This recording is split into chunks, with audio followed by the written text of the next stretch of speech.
to succeed, to expand beyond your horizons. If you want to be free, then you must learn to master yourself, your thoughts, feelings, your body and spirit. Master your subjective consciousness. Every action has an opposite and equal reaction. The world outside of yourself is ruled by those who are not ruled by their base instincts. Young man, go forth into the world after this. Meditate, contemplate, then plan and execute an action towards success. Take a risk, break the rules, and be disciplined within self.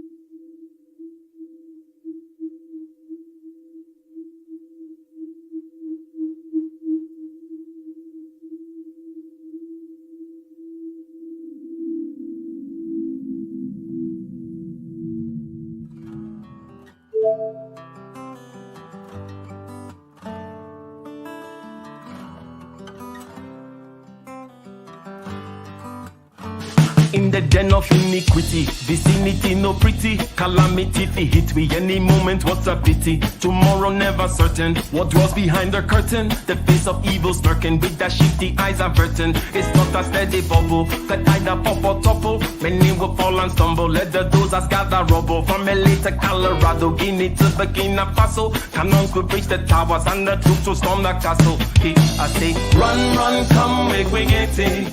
Because the peace that is bestowed upon the meek is overrated. So run, run, come, make me get it. Calling all your daughters and your sons, we come forget it. I say, run, run, come, make me get it. Because the peace that is bestowed upon the meek is overrated. Lord, run, run, come, make me get it. Calling all your daughters and your sons, we come forget it. With the rubble steady rising, and hearts are compromising. Convictions here are stifling, making evil appetizing. The fists are steady forming, and countenance is falling. Defenses are withdrawing, possibilities are falling. In these your circumstances, evil will make advances. Pick up your sword and lances, and be sure to take your stances. Victory is never promised, the battle is upon us. Gather the brave and honest, and the righteous in your corners.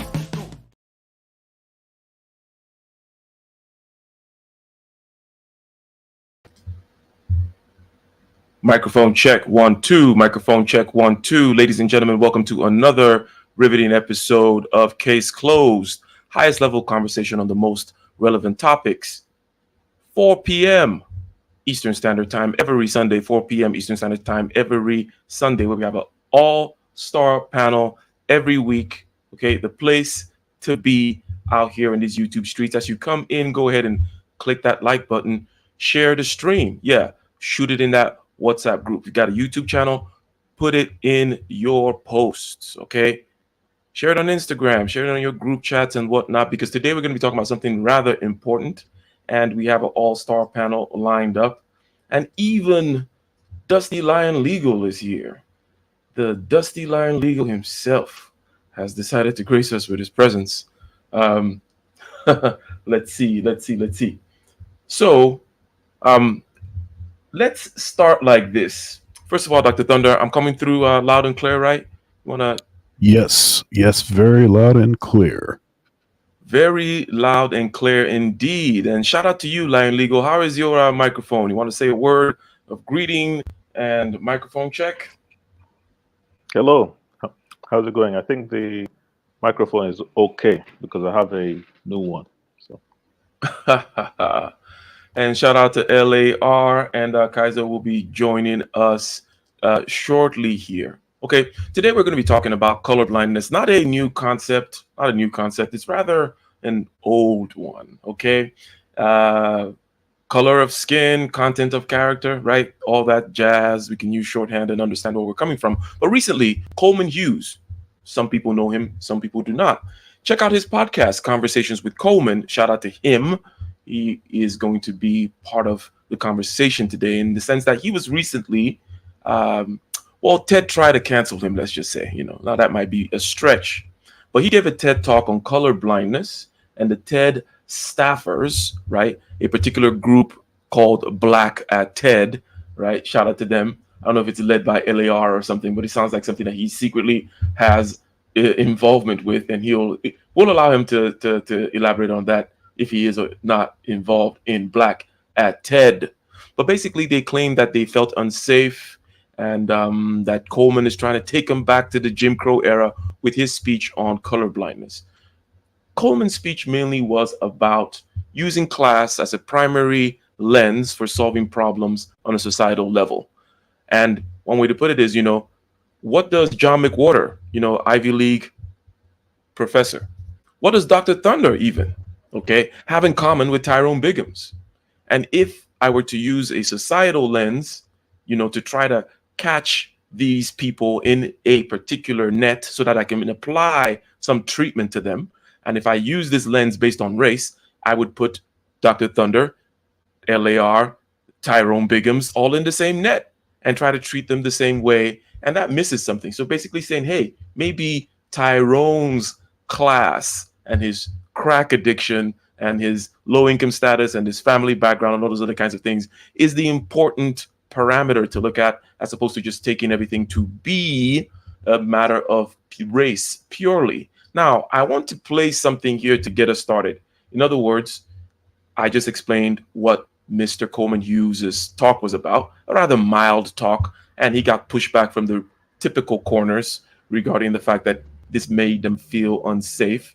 But I want to just have, in his own words, his definition of this thing called colorblindness. So just a few seconds from this speech here.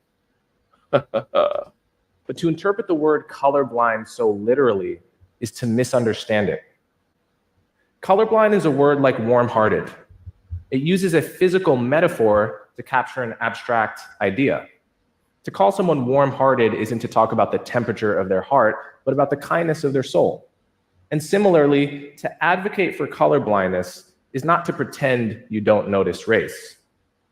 It's to support a principle that we should try our best to treat people without regard to race, both in our personal lives and in our public policy. Okay, so nothing new still, nothing earth-shattering or groundbreaking. So let's start like this. Let's say we start with Dr. Thunder, right? Let's compare two extremes, Dr. Thunder, and I'll kind of present it in the sense of a statement, okay? It is more dangerous to your psyche and life outcomes to see color everywhere, which is one extreme, than to not see color anywhere. So again, the claim is that it's more dangerous if you go out there on the one extreme and see color everywhere.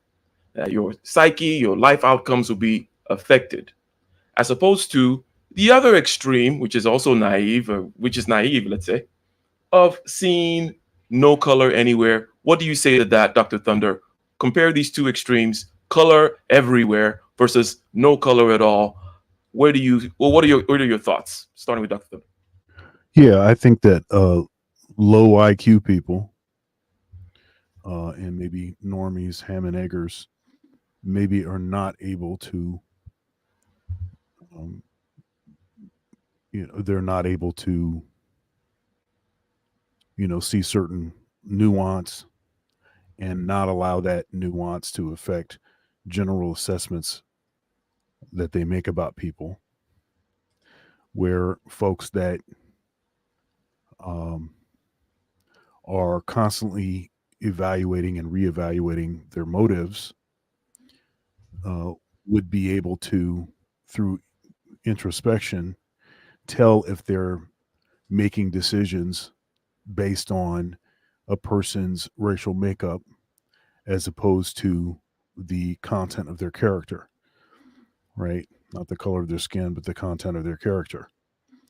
Now, what I find to be interesting about this, and what was interesting about this from the jump, from the beginning of this sort of colorblind society and all this business, the issue is not the abstract conception. It's not what it is that he pointed out. The issue is the is the baggage associated.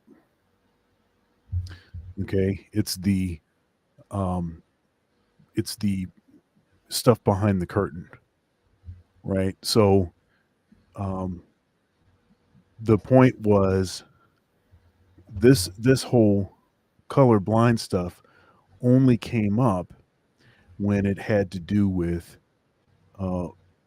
minority groups in particular, that there is some history in this country, in America, of biasing against them in not giving them equal protection under the law.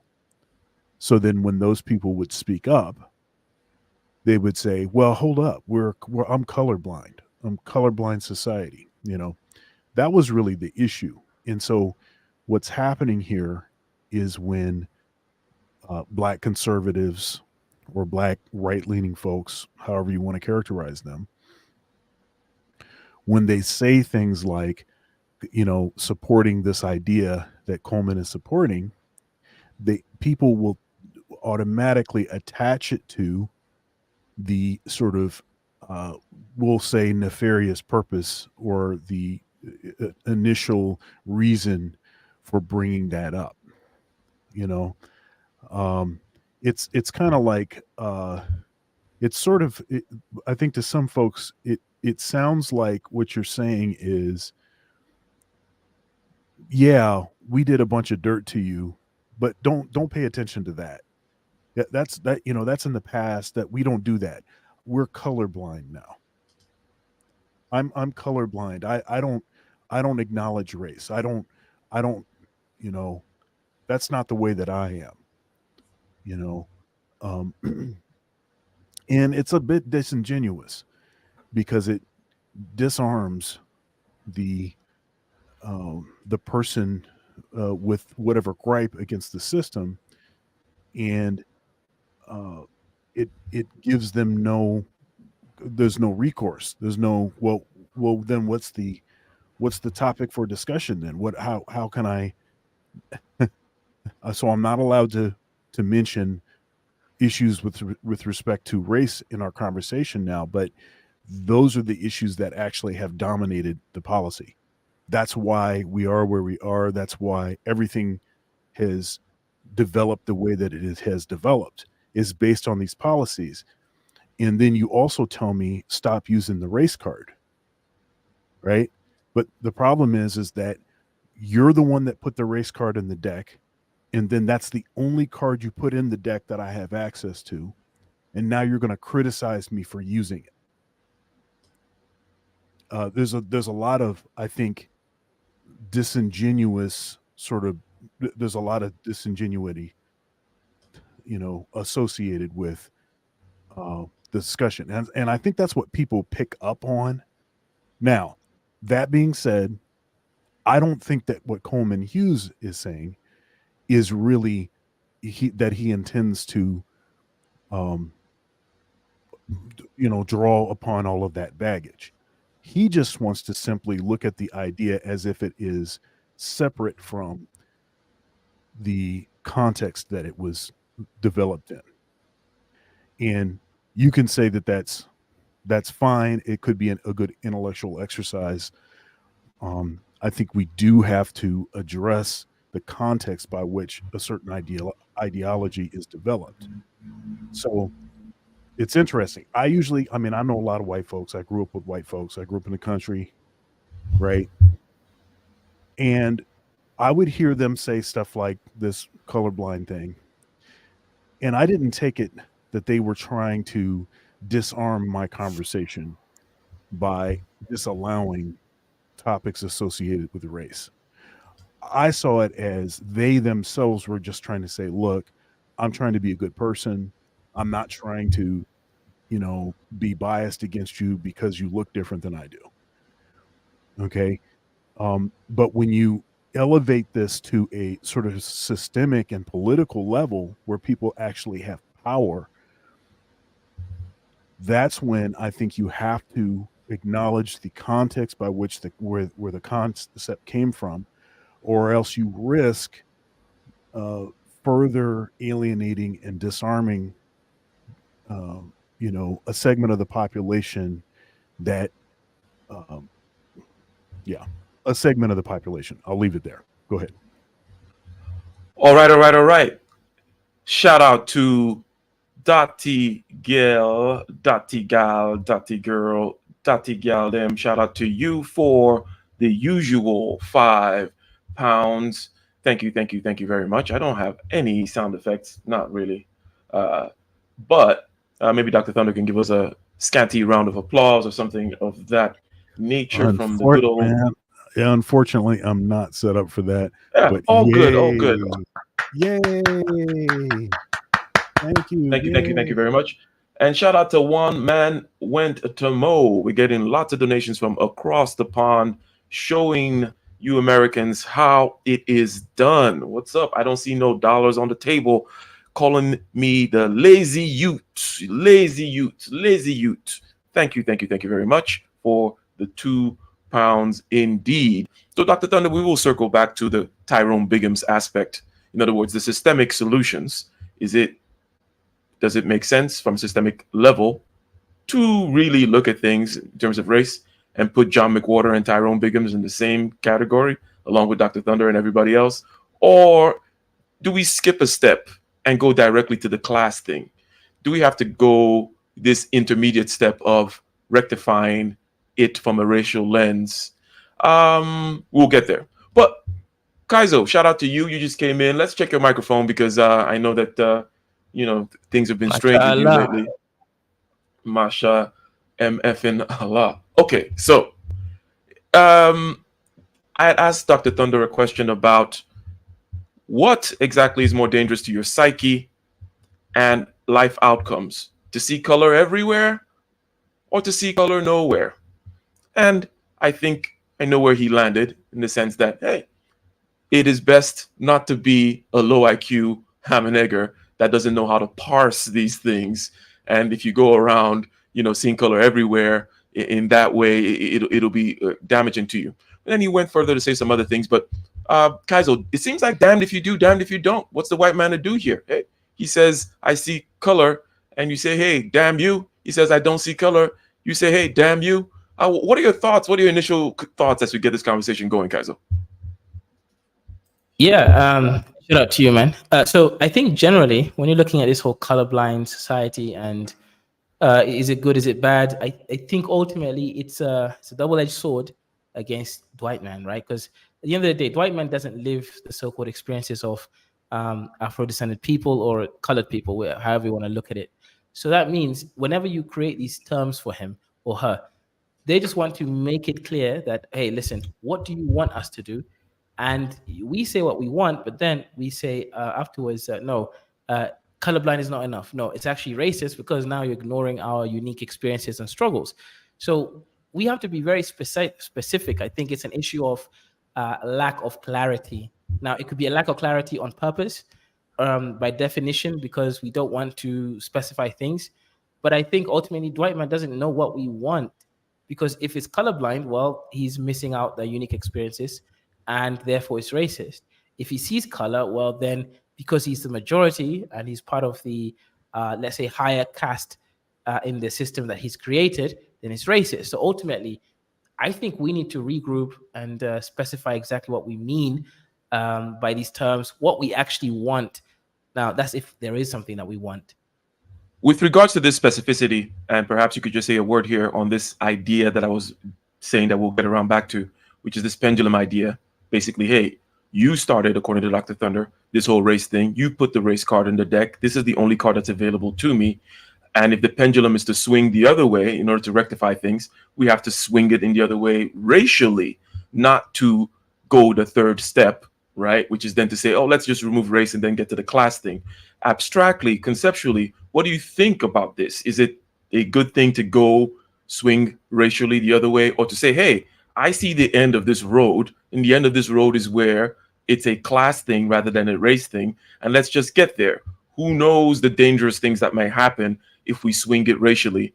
Or maybe somebody will say, the counter now is, no, we cannot just go straight to class. We must pass this intermediate road of black supremacy, to be tongue-in-cheek, about it. What are your quick thoughts there? And then we go to Lion Legal.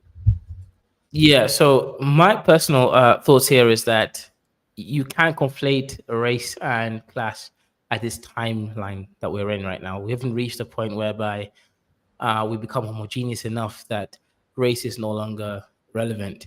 So even if class is the largest stratum, there is still a distinction between race.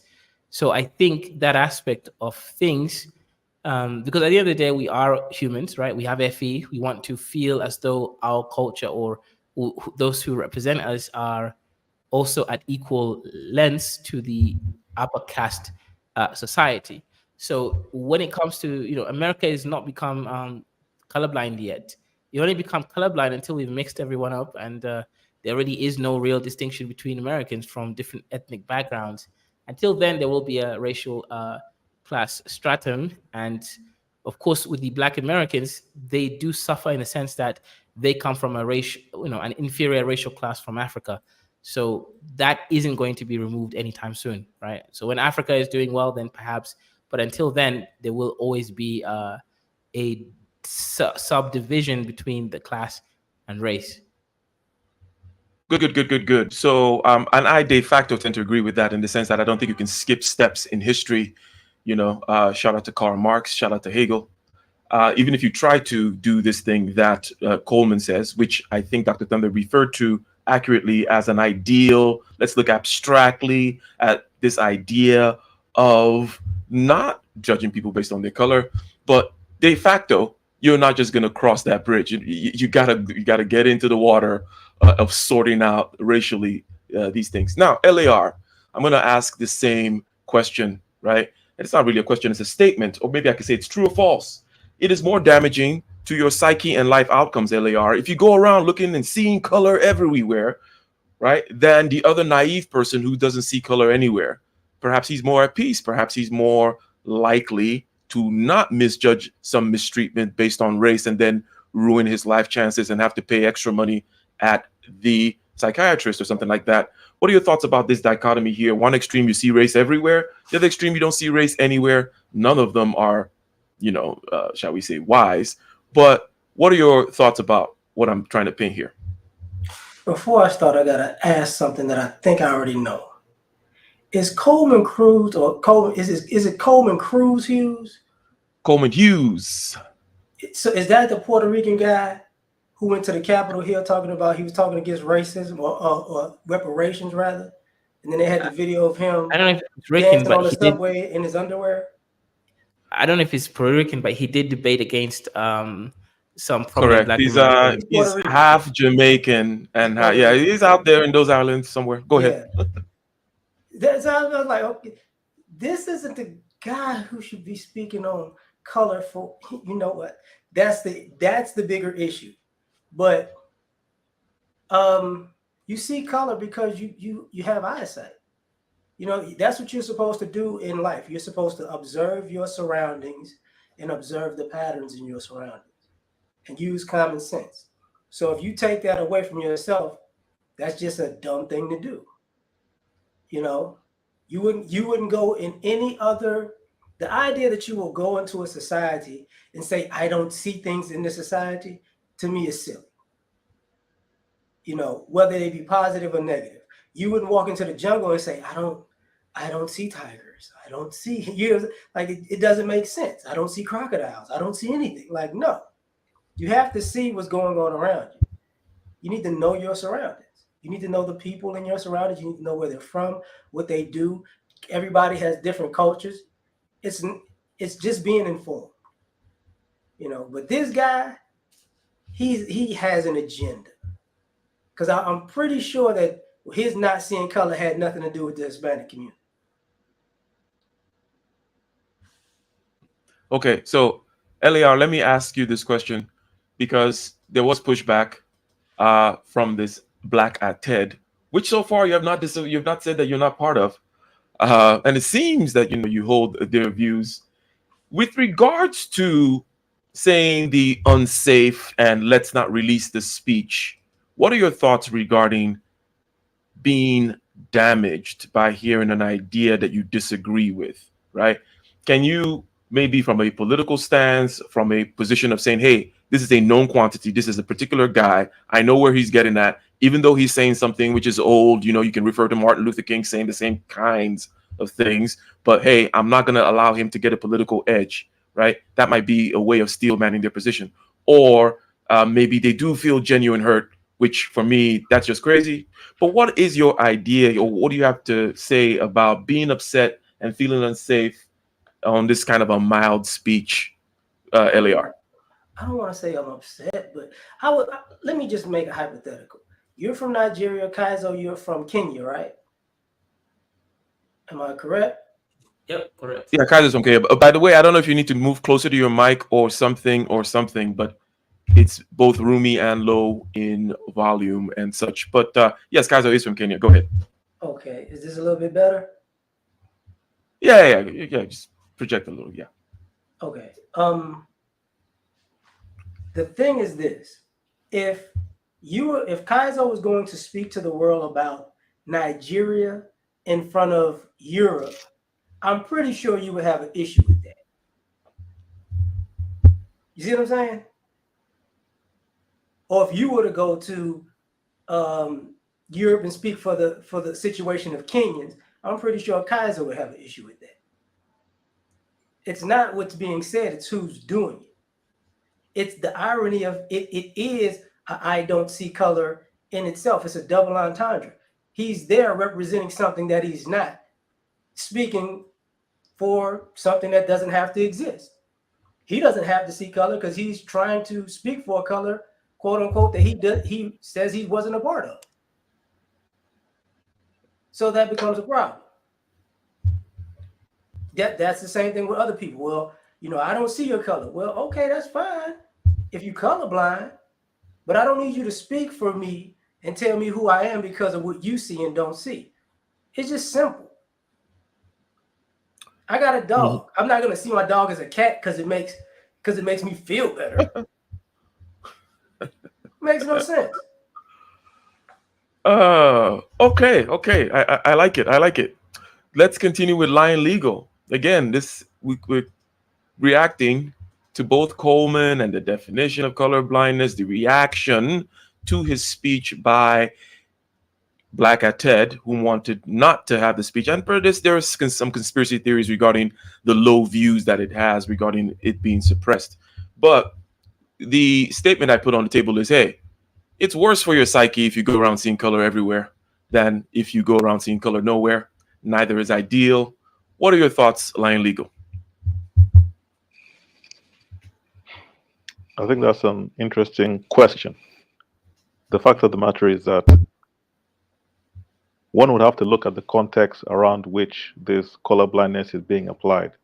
It's an easy thing to apply if you are essentially at the top of the economic and socio-economic spectrum, and you don't have to deal with being discriminated against, deal with the prospect of wrongful convictions, deal with the fact that even when you're qualified for a certain position, you will have to work harder to get that position. And one thing that I think a lot of people who talk about this color blindness issue do is that they don't really deal with the contextual analysis that goes with why it's important to even to acknowledge color in the first place, and the history of racial oppression that has taken place over centuries. I was looking on YouTube the other day, and they had an interview with a man who was a slave, an actual or man who was enslaved in America.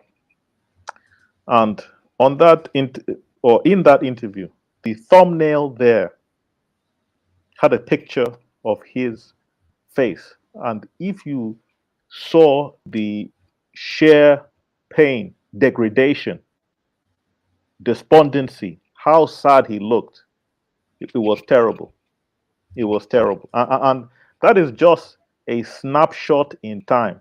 That does not even account for what people who are enslaved had to go through the oppression, the crimes that were committed against them, and by saying, Okay, Lion Legal, I yeah. see your point, but tongue in cheek, what are we supposed to now be getting serenaded by slave songs every morning? You know, we have to say 3 prayers while looking upon the sad face of a slave every morning.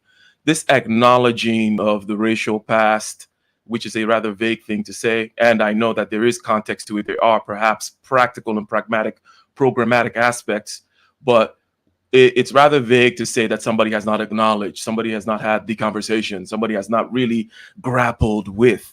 I think you get what I'm saying, right? Okay. So you're not Okay, saying that we should just basically keep on staring at something forever, right? What are you No, getting no, at? no. Go I'm ahead. not saying that, but part of what makes like, you know, people interact in a cohesive manner is that they have customs and culture. Part of customs and culture is whether people like to admit it or not, the way that they look. If you go around different countries, you will see that people who look a certain way practice like, you know, like religion, and even conduct themselves differently because they have traditions and culture that have been passed down through history. So being colorblind is trying to almost intimate that everybody's the same. They have, like, you know, the same history, and they're experiencing the same thing at the current time. That's the way that I interpret it, but I don't think that is actually accurate at all, and it can be a bit simplistic. Mm-hmm. Very well, very well, very well. Shout out to the chat again. Shout out to the chat again. Go ahead and click that like button as you come in. Shout out to Chuku Igwe, One Man Went to Mo, and the Dati Gal for the super chat. Okay. Chuku Igwe, you have not super chatted yet, but I'm thanking you for the super chat. So take that cue there. Shout out to Sake Amethyst in the building. Videography. He says, hey, Ike. Now, Dr. Thunder, or maybe let me get a quick yes or no from Lion Legal first. Do you think, Lion Legal, so, you know, pushback aside, we debate the idea. We say, hey, Coleman, you're wrong. We say, hey, Coleman, you have an agenda. We say that this particular kind of point of view is too abstract and doesn't focus on the nuance. Perhaps it's a way of distracting from the nuance, and so on and so on and so on. America has not gotten to the point here where it can actually look at things from purely an abstract level. We can do all that, but should the speech have been suppressed? In other words, should they have not released it? You know, because that was the argument of Black at TED, that this is problematic and so on and so forth. What do you say to that? Release the speech, yes or no? Is there any proof that it has been suppressed?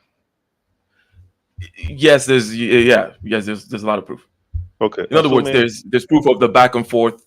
They want it, you know, yeah, it's an open thing. Okay. Assuming that there is proof that it has been suppressed, there's a lot of speech or people that I agree with who also have been oppressed. Coleman Hughes, I don't know him that well. I've heard some news stories about him, but I would be more cognizant of and be more concerned with the speech that I think that should be on there that is being oppressed, because a lot of social media platforms don't simply let anybody who would like to say something on their platform. They just need a tiny excuse and they'll kick you off. And do I feel bad for him? Not particularly, not particularly.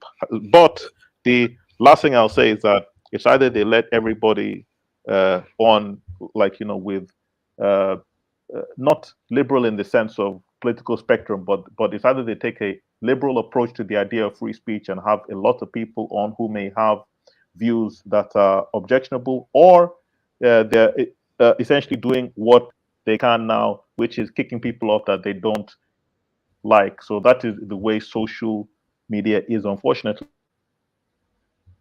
Okay. So, Lion Legal, I'm going to ask you again. 1 second. Can I say something here?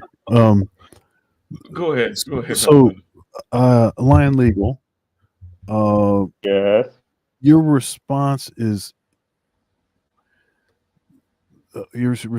strange because it seems to be like you're saying, I'm okay with voices that I don't agree with, being restricted, but the voices that I agree with, I want those to be platformed.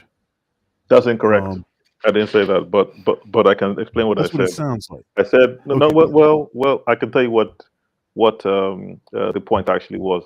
The point is that to me, it's a waste of energy to be trying to platform someone who is saying things which could have a detrimental impact on the Black community, rather than focusing the energy on first platforming people that have a beneficial impact, and then at that point you may now direct your energy. Because guess what, it is uh, people may not appreciate this, but it might be actually difficult to fight several different battles at the same time, because you have limited time and uh, limited energy on this earth too. So I would focus on actually fighting the battles which I consider important. I don't consider trying to platform whatever his name is. In fact, I don't even know his name, Coleman Hughes. Like, I don't consider that as, like, the most pressing issue. I don't Shout consider out, it to shout be out, shout out. necessarily the So most pressing issue either, but you still yeah, said let the me same thing. direct the question to you, Dr. Thunder, and then you can Go ahead. elaborate. But yeah, shout out to the SFJ perspective, SFJ no principles perspective. Okay, Dr. Thunder. Ike, I think you were about to ask me something. Sorry, before Dr. Thunder jumped in. No, okay. Basically, I was going to repeat the question to you and say that, but you then, Dr. Thunder, repeated the question, right? I was going to say, Okay. hey, yes or no, you're on the board, you're on the top, but I think there's no need to rehash it. I think you've kind of you're saying based on what happened before, and this has to happen first before that happens. That. I get it, right? Yeah. So You can't fight all of the battle at the same time. YouTube is like, it's not a free but for line legal, marketplace. there's such a thing as principle, right? Which you just say, hey, my principle is to let everybody in, and then you let everybody in. Ideas worth spreading. And is this an idea that's so dangerous that's not worth spreading, right? But you've disagreed with that, and that's fine, right? But it's not like it's No. impossible. I don't think I did. I'm absolutely for free speech. Absolutely. The issue is that YouTube is a private platform, so they cannot be mandated or Well, forced it's to TED, have. by the way. It's TED, right? And it's a TED talk. TED did not want the talk to be released, but yeah, it's about TED. Right. I think that if you had explained that, that's a different thing, because my like, impression was that it was on YouTube and they were trying to shadow ban him. So like, I didn't have the full context. That's a different Yeah. context entirely. That I think is very silly. Why they would invite somebody to speak and then not essentially allow people to see the speech. That's unfair. I mean, like, that part I don't agree with at all. I thought I thought this was on YouTube and being suppressed by the algorithm or something. Yeah, but isn't that the same thing? I mean, some of the nuance, some of the details are different, but the core principle is still the same, because TED is an organization that can decide what they platform and what they don't platform, just like YouTube does. It's It not the just same seems thing. like at It's times not the it seems same like thing. it seems like your position is, if it is something that you yourself have an issue with. I mean, one thing that comes back to memory is our conversation. We were talking about Fresh and Fit. So you don't particularly like Fresh and Fit. So it seemed that certain issues that you may take issue with, if it was someone that you believe to be a positive influence, you would have an issue with, but you didn't seem to have that issue since it was Fresh and Fit. So it was almost like your position was pro cancel for Fresh and Fit, because you see them as being, idiots or whatever, however you describe them. Whereas if it was someone else that you see as being positive, it just seems like you're hiding behind the because it's a private platform. I'm not hiding behind anything. It's a law, dude. Section 230 of the Communication Decency Act gives platforms the right to do this. So if you understood the law and you applied it, they're actually within the bounds of the law to kick people off their platform. Now, if it was a governmental entity, if this was something to do with the government, the First Amendment states that people have the right to free speech. Now, if you're talking about my personal views, now you've brought up two different instances. You brought up the Coleman Hughes incident and the Fresh and Fit. Okay, as far as Coleman Hughes, he was invited. I'm assuming, onto a public speaking TEDx platform. You have to take time out of your day. You have to have some, at least undertake some effort to do that. And then it is also an implicit understanding that for the effort that he puts in, people are going to be able to see what he said on that platform. Therefore, it's somewhat somewhat concerning that they did not allow that speech to get out. However, I've not seen it, so I don't know if he said anything there that is so objectionable they don't want it to be public. That is very different from a person getting on YouTube, because you don't get an invitation to get on YouTube. You take it upon yourself to do so. So they are quite distinct. As far as Fresh and Fit are concerned, they've said a lot of things which are clearly anti-Black, clearly show that they have a lot of anti-Black hatred as well. And you're saying that I should stand up for them and want them to be on the YouTube platform. Guess what? They're still on YouTube. They can still talk. That is good for them. YouTube simply doesn't want to pay them, which they have the right to. And no, excuse me. I let you speak.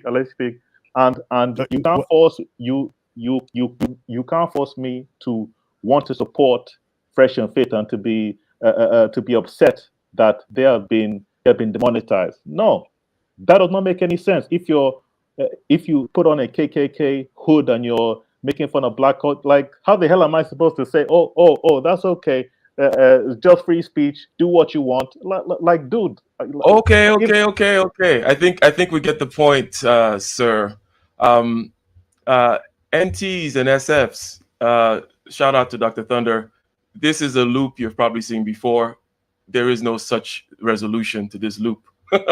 Okay, now, Dr. Thunder, I think we know perhaps your position with regards to yes or no question that's on the table. Should the speech have been kind of removed, right? Oh, basically, he was invited to TED, and then there was a group at TED that said that the speech was offensive. I played a little clip from the speech, right?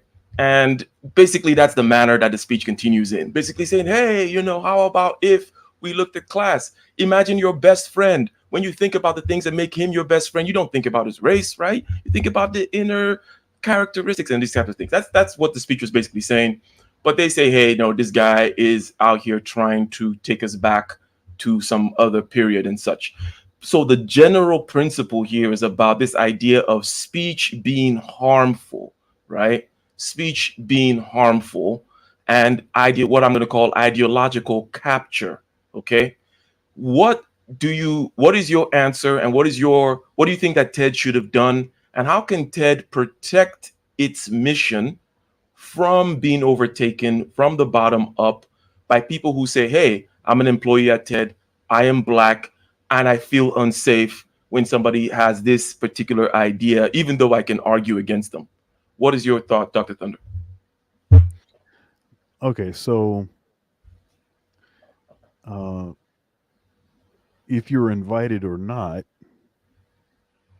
the platform would have the right to either promote or to decide that they do not want to move forward. I mean, we don't have an issue with movies or record companies spending the money to produce a project and then deciding that they're going to shelf the project. Yeah, it sucks. It sucks for the artist because the project is not released, and they put a lot of effort into it, but it's not breaking any laws. They're allowed to do that.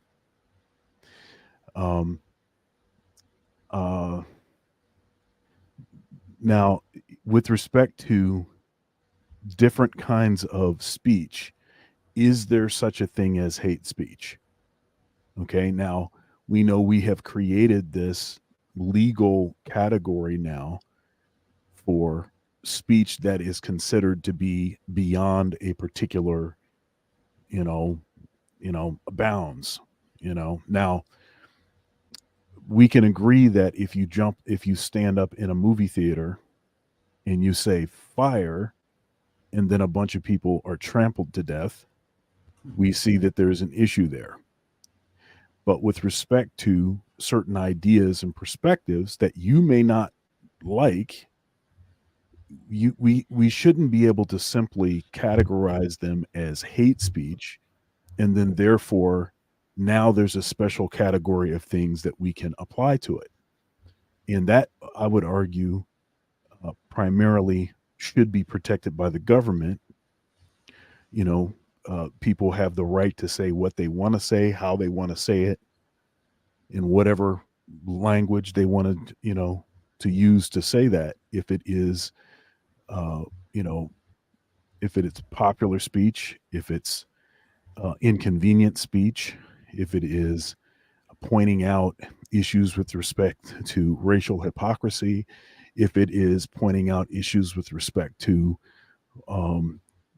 variety of social issues, many of which may be taboo or outside of the Overton window, that are not fit for, to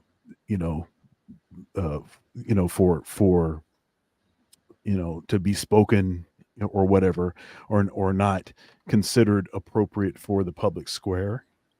Do people have the right to say what they want to say or not? If they don't, then give me the list of things that they're not allowed to say. Like I said, I provided,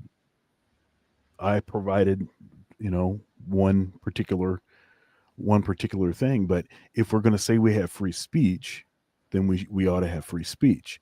Now, private organizations obviously have the right to either promote or to cover up whatever it is that they don't want to be on their platform. That is their right. But that is somewhat of a separate issue from if free speech should be a thing or not. Yeah. So I don't know if I'm answering the question or not, but yeah, you addressed the simple yes or no aspect, and then I'm going to shout out the super chat here. But I'll shout out the super chat, and then the second part of the question really is about leadership. Let's say you are, because I think that the founder of TED, right, actually is a free speech person based on how he represents himself and such, right? In other words, he is out here saying, hey, I'm going to put out everything and anything, right? But as we see in many organizations, from the bottom up, you get what is called ideological capture. Basically, the people in the organization say, well, no, we the blacks in your organization don't feel safe. And then the thing changes, right? Now, if you're the leader, what can leaders do? And perhaps this might be a description, all you can give might be a description of how this happens and how to watch it happening. Do you, for example, my kind of approach is don't give an inch. Don't let these MFers start talking about their feelings and their whatever at work. That has nothing to do with what the hell we're doing here. Here's my mission. If you have something that works with my mission, fine. I don't want to hear a damn thing about your silly little intersectional crap or whatever your feelings are or whatever, right? I'm here to sell crypto and I'm not here to talk about your freaking whatever. Anyways, so that'll be kind of like my approach. Spot when it's about to arise. Don't give them an inch. Don't get into all this kind of lovey-dovey stuff because then they will choke you with that love. But let me shout out to the super chat. Thank you, Chukwu Igwe, for the $4.99. He says, there is a moral hazard at encouraging, right, us to see ourselves as permanent victims. We must keep our eyes on the prize. And to which I respond to him saying, basically, not everybody's at the same level. Some people need to live this lifetime actually in that victim mode, not seeing it and then moving past it and then looking at ways to kind of solve and all that nuance that Dr. Thunder talks about. But they actually have to live their whole life and maybe a couple more lifetimes, shout out to reincarnation, as a victim for them to maybe get past it. Like it's just, and I'm talking about the majority of people here. But Dr. Thunder, and then we'll go to LAR. What should leaders do when you have a mission, but people bring in their politics to the mission. This happens in Apple and certain other places, right? And when we complain about certain woke aspects of things that we don't like, it's the same way. It's always from the bottom up. You give these employees a platform to speak and give their ideas. Yeah, you could go ahead on Slack and you guys can form these little groups and vent your concerns. Next thing, they're telling you what to do. What are your thoughts, Dr. Thunder, regarding leadership in that regard? Yeah, I mean, I think a leader of a particular organization has the responsibility to represent the values of that organization. Okay, so that's just kind of how that goes. Now, within that, unless the organization has specific protections put in place so that the leader is allowed to do things in the way that they feel comfortable, express their own values, that they don't have to pretend that they're not religious or that they're not that they don't have a particular perspective or particular bias or whatever that is. If there's something that's in place that says you need to be balanced and fair and whatever like this, if that's in there, then and you have to follow whatever the particular principles of the organization is, then you're stuck. You're going to have to give them voice. However, in some institutions, in some places, for instance, like academia, there's no such language.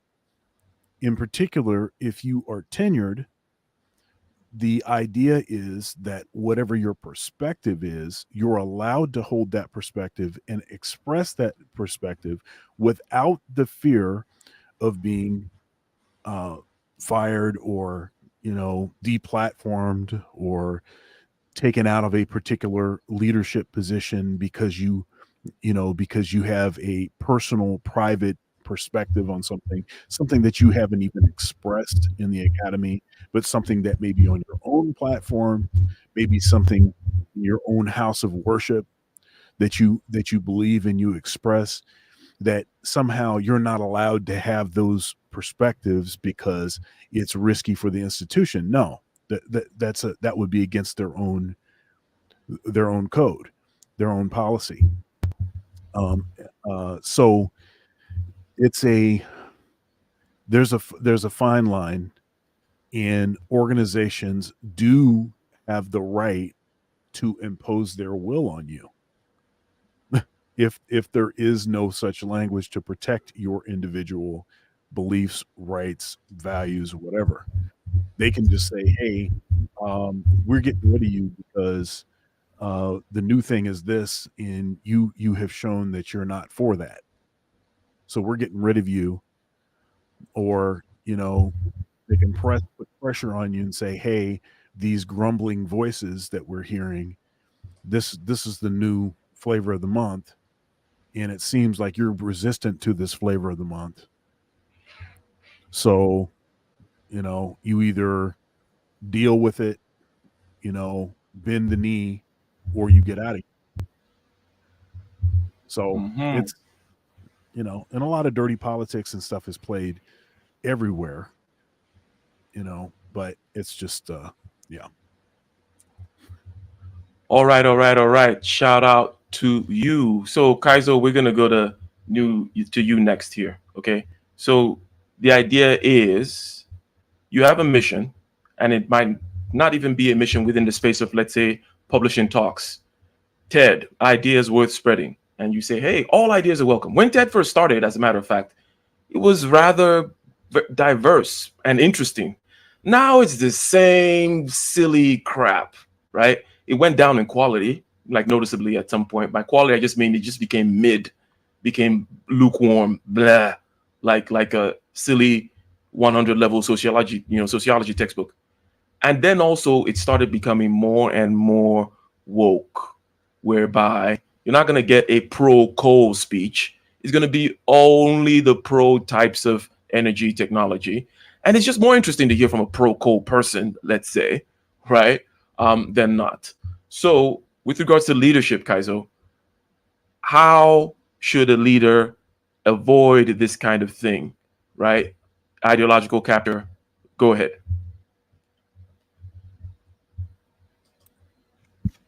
Okay, so it's a pretty loaded question, because at the end of the day, let's say Ted did start that way, but that way it didn't pay the rent.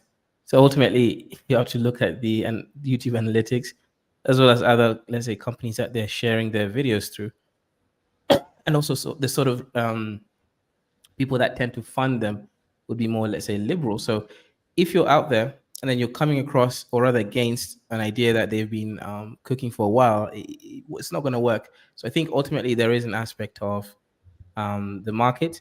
There's an aspect of who the target audience is and who's funding them. So I think ultimately TED is being funded by a certain group of people, and I think that's where the issue comes here. So yes, they did change, but they changed towards the funders. So ultimately, this is, I hate to say it, but Lion Legal had a point, at least in the sense of bringing up private company and the way that private companies will run themselves. You hate to say it. Hey, I don't want to give the Nigerian his due. The Nigerian what? His due. Okay. Okay. You see, I don't see color. I don't see nationality. I don't know, Kaiser. You need to evolve past these things. I just see a crazy SFJ talking nonsense. But anyways, Brian Armstrong, okay, is the CEO of Coinbase. You see, Coinbase is a crypto exchange. One of the, I don't know if it's the only one, but it's not the only one, but one of the big ones in the United States, right? One of the only big ones in the United States. I think you also have a couple of others. At some point, it started, the bottom up type of ideological capture started happening, okay, at Coinbase, where it started becoming about intersectionality and what's Coinbase doing about, the pygmies or whatever the hell, right? Something like that. And he came out and he took a lot of lashes for this. He took a lot of lumps, took a lot of blows. And this was back, I believe, in about 2021. And he wrote a letter basically saying, hey, okay, we will not be engaging with social and political issues beyond that is pertinent to our goal. If you have some kind of a political mission, or, hey, we have this particular political initiative that will increase the chances of crypto being favorably regulated in the United States, yes, let's talk about that. But when it becomes all about the pygmies and the pygmy women and this and that and whatever, and this is a Coinbase and crypto is so heavily male dominated, as though anybody was stopping anybody from looking into Bitcoin, right? Then we're not taking that crap.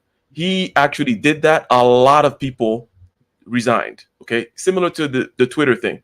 But Elon Musk was way more vicious. Shout out to Elon. Elon just came and started chopping off heads. He did not even explain what he was doing.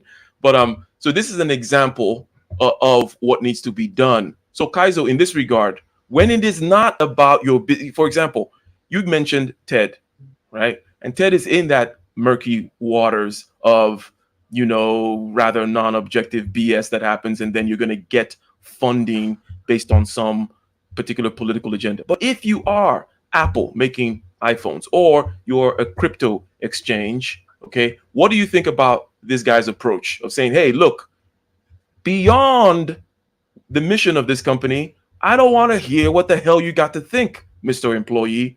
What do you think about that stance, Kaizo, and then Lelear? Yeah, so generally, I think that's the correct stance, right? But if your company isn't entangled with social politics, yeah, of course, you want to detach yourself from anything that can give you backlash, and it's not related to the actual core of your service that you're providing. 100%, that is a very good way to move forward. However, as I stated with TED is that platform. It is a social politics platform, right? Whereby select specific people coming from specific backgrounds and pushing specific narratives. And if you're going to do that, then TED is a social political platform. Yeah. So I think that is there's no way that Kaizo. they cannot be involved. Kaizo, can I ask you something? Yes. Okay. So, do you see a difference between TED inviting someone, they do their presentation, and then they decide that they don't want to release it, and someone starting a YouTube channel, and then the algorithm suppressing their particular views? Do you see? There's no real substantive difference, no, Right. because Well, ultimately, go ahead. Dr. Thunder needed a palate cleanser, so he went and asked. No, the, there is no real substantive difference, right? Because both are private platforms, both have rules, and both have investors, AdSense, etc. So to consider, there's no real substantive difference. I think ultimately the issue here is, and I think the video is still up actually.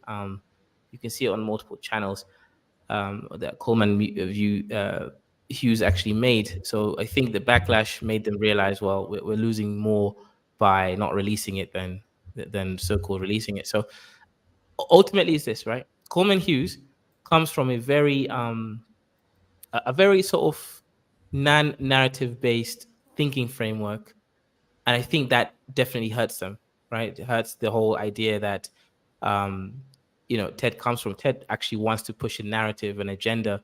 Whether that agenda is good or bad, it's up for discussion. So I think people like Coleman Hughes, they're trying to come in with their own. Again, I do want to sort of add to what Eliara mentioned earlier, right?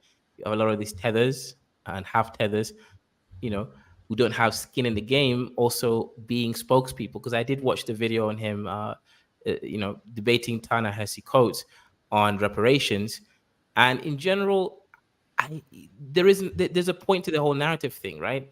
The guy just doesn't want Black Americans to get the reparations, and he will argue any case for them not to get it. So yeah, I see all sides. Fair enough. And just a little bit of context regarding the back and forth that Coleman went with Ted. Basically, they said, no, let's not release it, right, based on the protestations of Black at TED. And then they said, okay, let's release it, but you have to release it with a debate at the end. And Coleman was like, no, that's kind of crazy. Why does my speech have to kind of have a debate at the end? This kind of suggests that you cannot have this kind of idea without hearing the counter narrative. After all, is it so dangerous? Maybe it's anachronistic.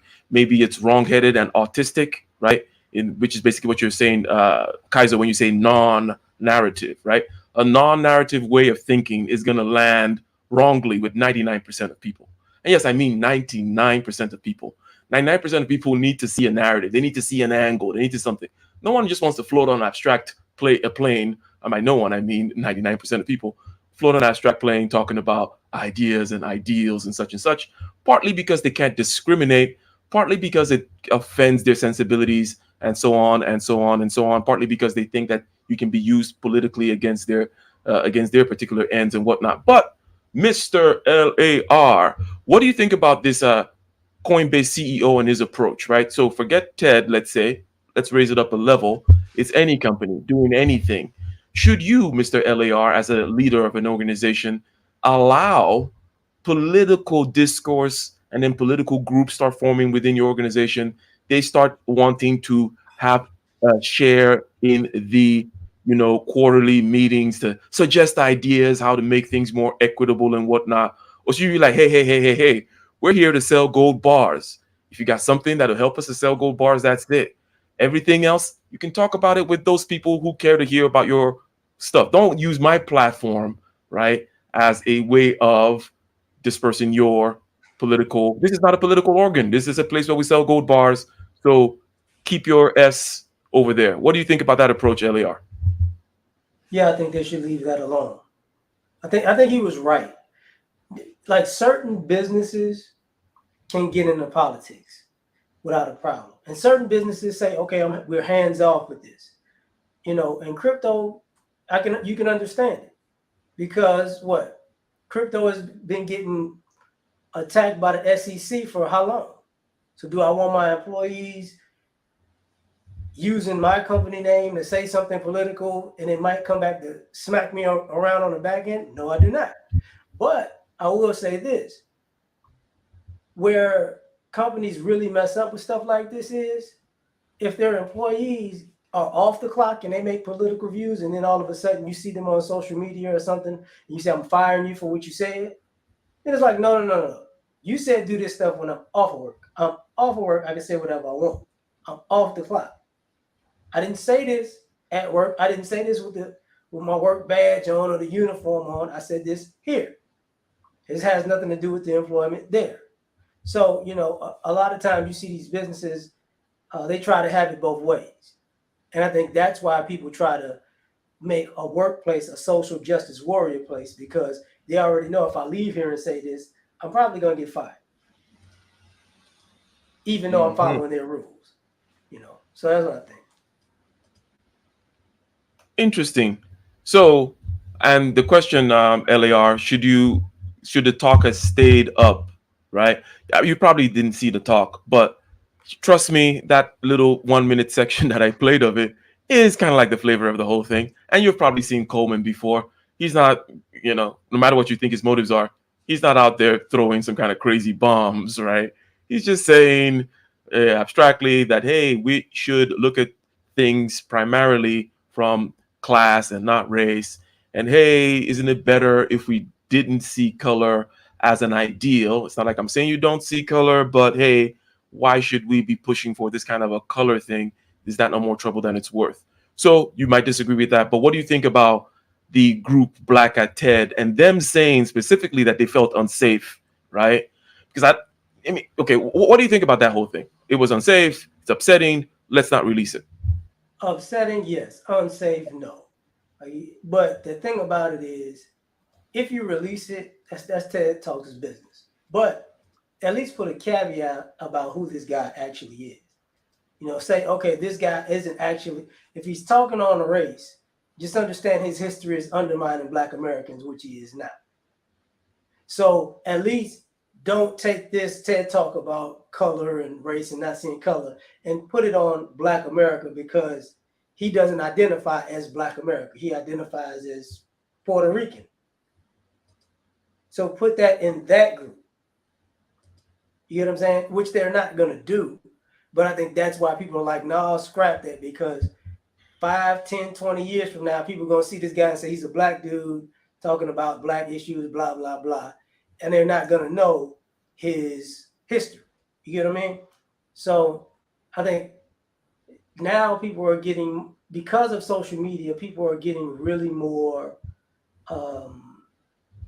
they're getting vetted better.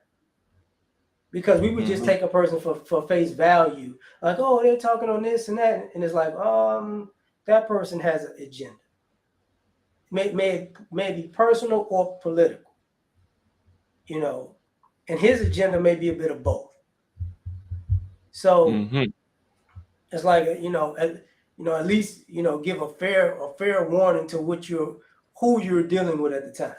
So that's what I think about it. All right. So, Dr. Thunder, a question just. Well, go ahead. I can say this first, and then you can follow up with a question. So, I think I think an issue that people have with folks like Coleman Hughes is what it seems as though is that they are volunteering to give up whatever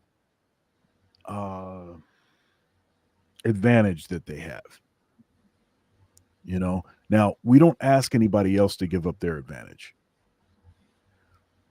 We don't say, hey, 7-foot basketball player, rather than banging in the post, we want you to only shoot half-court shots. Okay? We don't do that. We don't do that with anybody else. We only do that. I mean, in this country, it seems as though we only do that with Black people. So the advantage is, and it's not even an advantage that we would choose. And I'm almost hesitant to call it an advantage.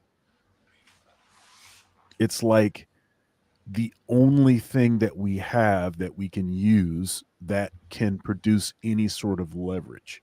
So whatever leverage point is, it's the feeling is folks like Coleman Hughes are asking us to give up that leverage and then just ask people to do things out of the goodness of their heart for our benefit.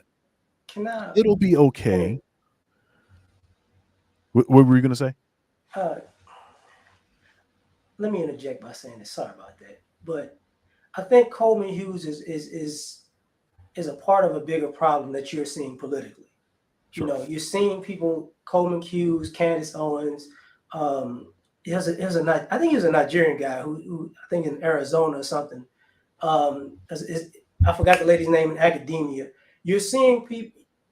It's happening far too much in the media and in social media, where you have people from the Caribbean and the continent of Africa saying stuff about, quote unquote, us giving away our advantage that we wouldn't say. Yeah. And that's and it's to the point where other people are picking up on it. It used to be, you know, you got a black person with a black face, they say something, and people go, huh? But now it's kind of like, it's not a snowball effect, but it's too many people, whether they be on the right, whether they be on the left, whether they be in politics, whether they be in academia, whether they be in sports, whether they be in media.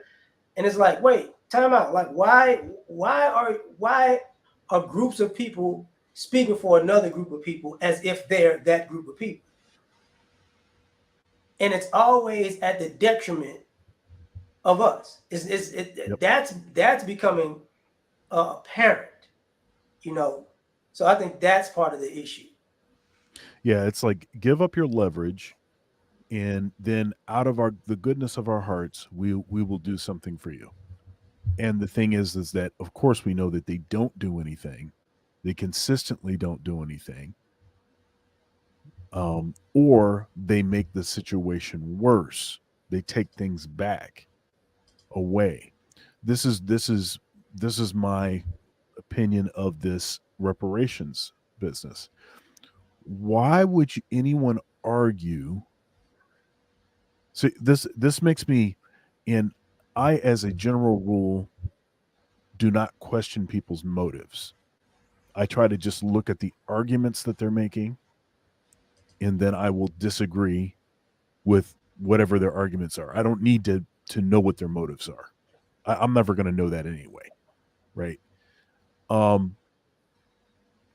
But why would someone actually take the position that we should not give black people reparations, especially if they are part of that community or claiming to represent that community in any capacity?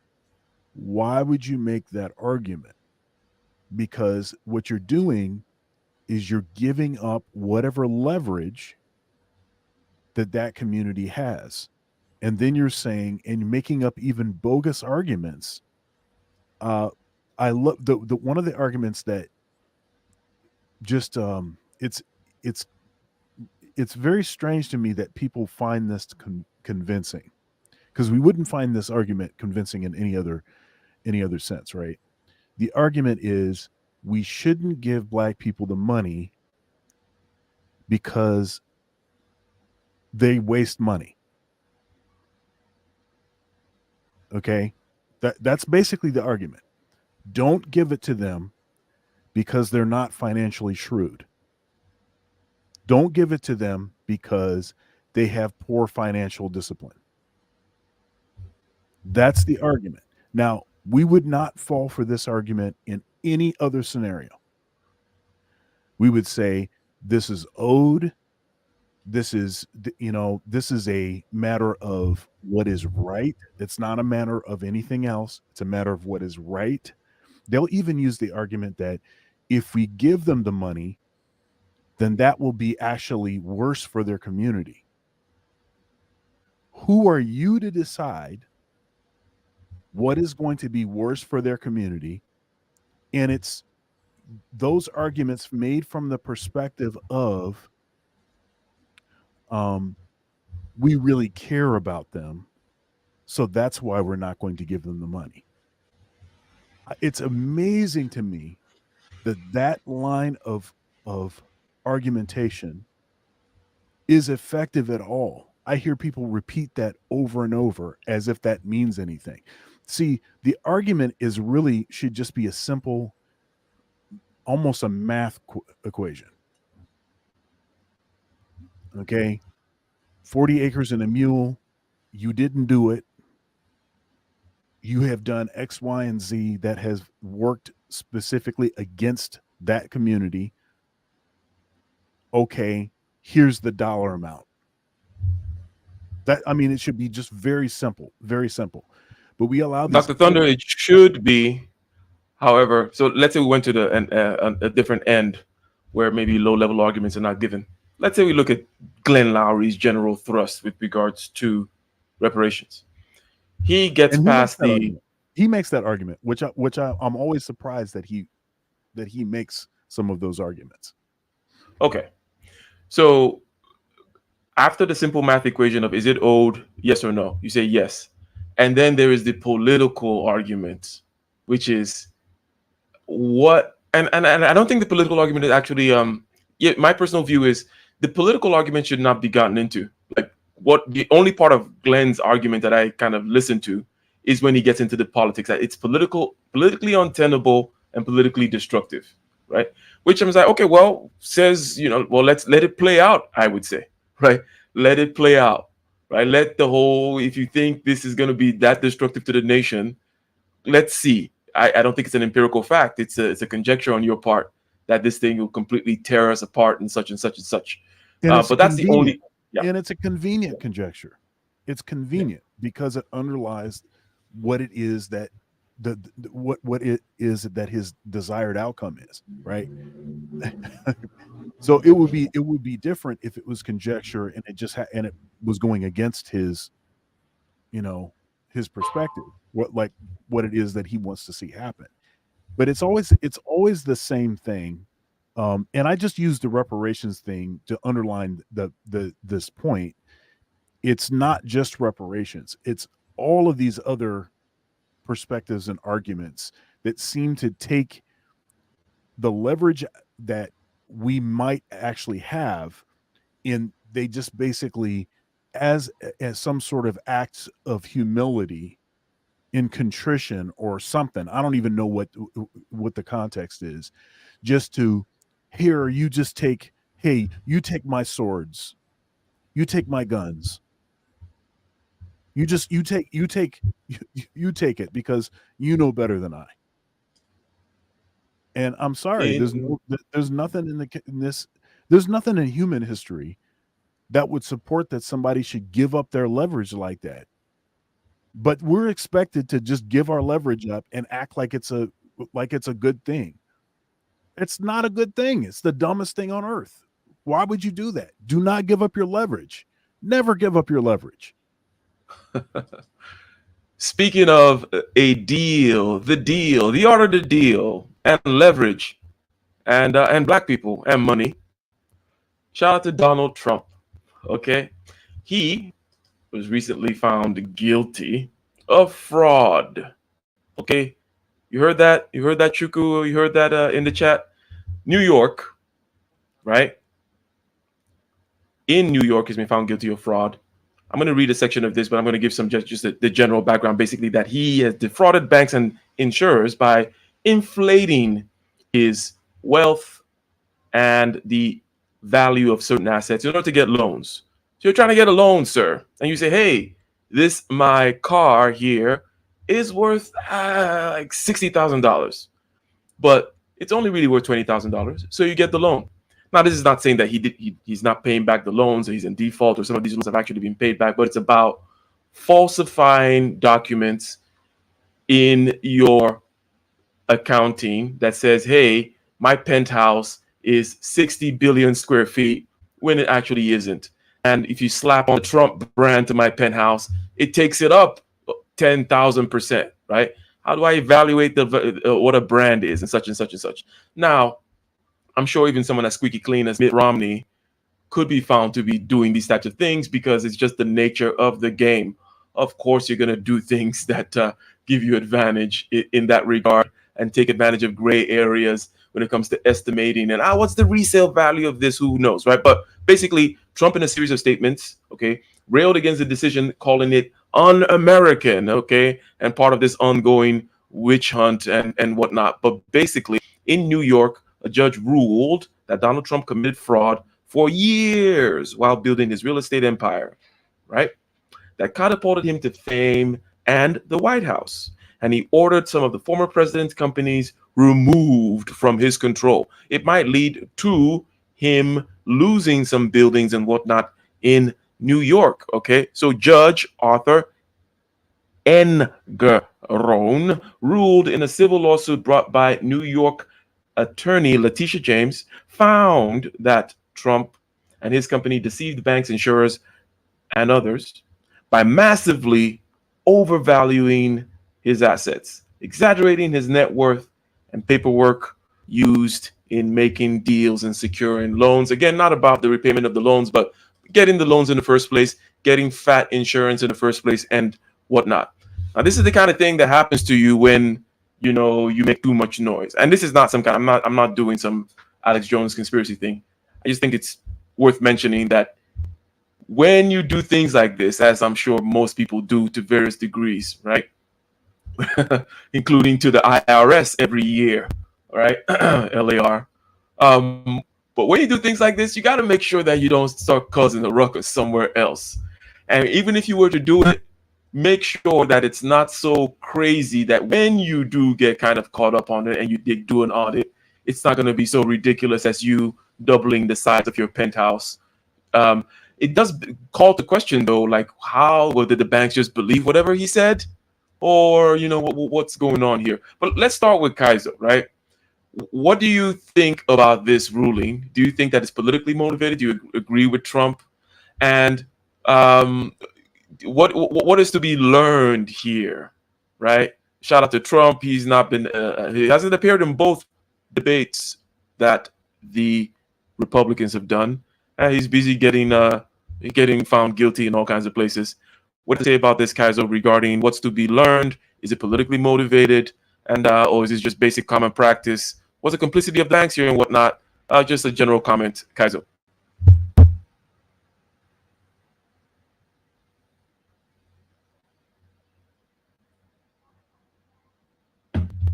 Is this dust mote? Well, you're muted. I don't know if you're speaking, but maybe we'll start with LAR then. Go to LAR. Maybe Kaiser will come back. Well, what are your thoughts about this being found guilty of exaggerating stuff with banks and such? What you smell a rat? What do you think? It's Donald Trump. He was doing that since the 80s. So now it's a problem. How many times did he overinflate a business, go bankrupt, come back, overinflate another business? That's what he does. Like all of a sudden, now you did it. He was doing that for like 30, 40 years. So now you care. Just conveniently because he's about to run for president again. That's when you care. They didn't care about, and think about it. To be found guilty in New York, wasn't he doing like sideways illegal things with real estate to get rid of people, to put up some of his properties?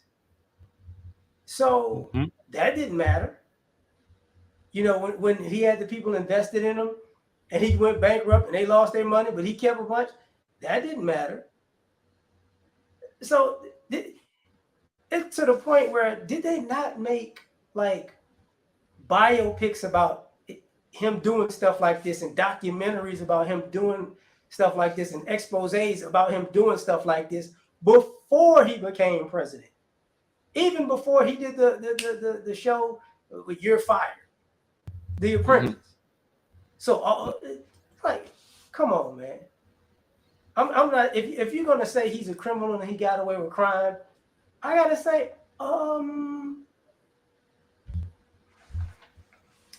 So how many of you were part of the crime then? Because now it's an issue.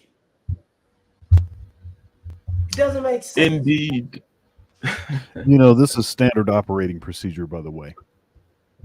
If you look at folks that have any kind of business sort of dealings like Trump, so folks that have a lot of money, that have a lot of assets, have a lot of property,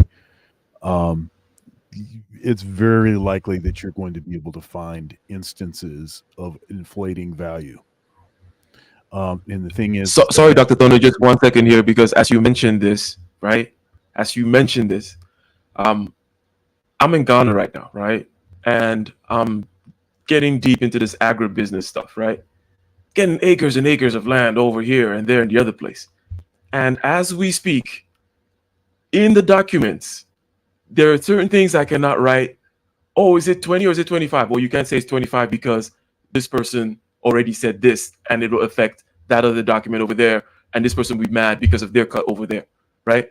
So literally, and as you were saying this, it just kind of came to mind. I mean, there are many, many other examples I could think of, but it's just like I'm right here, right now, literally, it's happening right in front of me. Okay, but go ahead. Yeah. I mean, it's standard operating procedure. And the value of property is highly, actually, there's a great degree of subjectivity, right? And that's how they sort of exploit the subjectivity. Now, I mean, if you do this in a gross manner, okay, I get you. But the thing is that,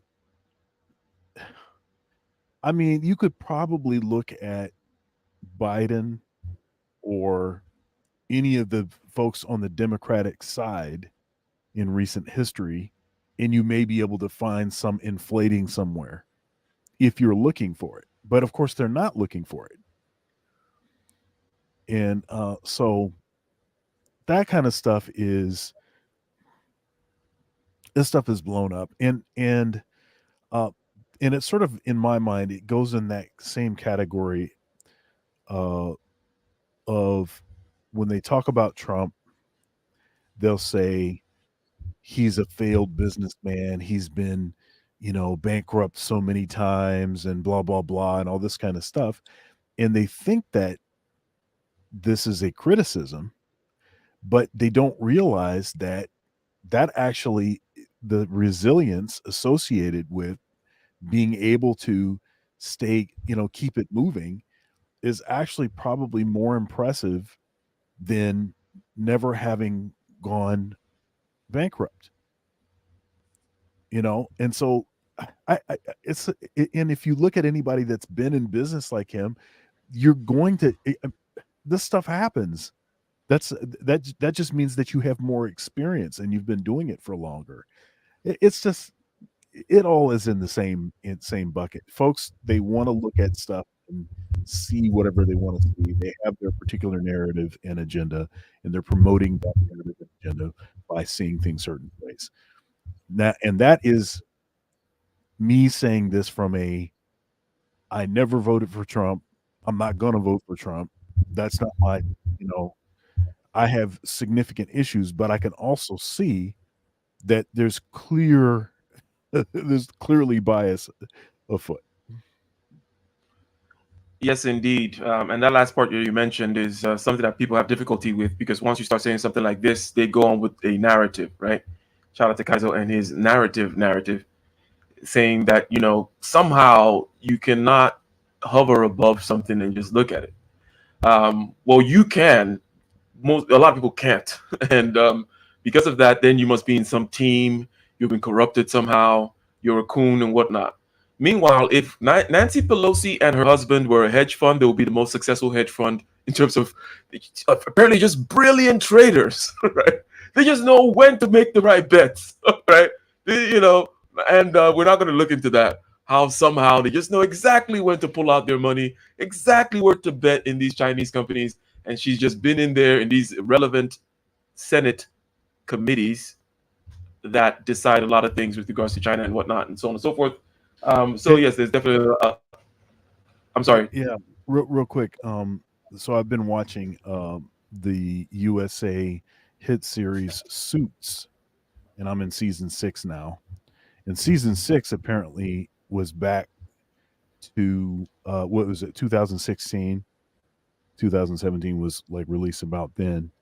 In I don't know if folks know what Suits is, but it's about a legal practice.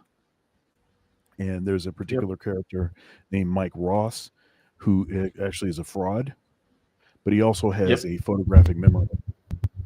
And dude is, super talented and intelligent. And so though he never went to Harvard, they had basically documents forged that make it look like he went to Harvard and got his law degree. And then they hacked in and wrote his name on the New York bar, list of folks that can practice law. And then now he finally ends up getting convicted of being a fraud, but gets released early. But as part of this whole thing, I mean, you see there's a lot of shady, like greasy stuff going on. And a matter of fact, Donna, who is the secretary for Harvey Specter, who's the guy that hired Mike Ross, knew he was a fraud and kept him on. But Donna, her father, was found guilty of the same thing that we're talking about with Trump, that he inflated the value of properties so that he could draw, so that he could take a loan or whatever. And but they were only actually looking at him and looking into his things because they were actually trying to get the law. They were trying to get Pearson, Specter, Lit, the law practice. They were trying to get them on something. So they went after the father of the secretary of Harvey Specter, one of the named partners. Mm-hmm. So this stuff happens all the time. That's my point. Indeed, yeah. Can you still hear me? Okay.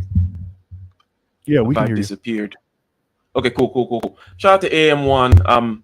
Let's use his little thought experiment question here to start landing the plane on this topic. Again, case closed 4 p.m. Eastern Standard Time. If you're over on the West Coast, that's 1 p.m. Pacific Time.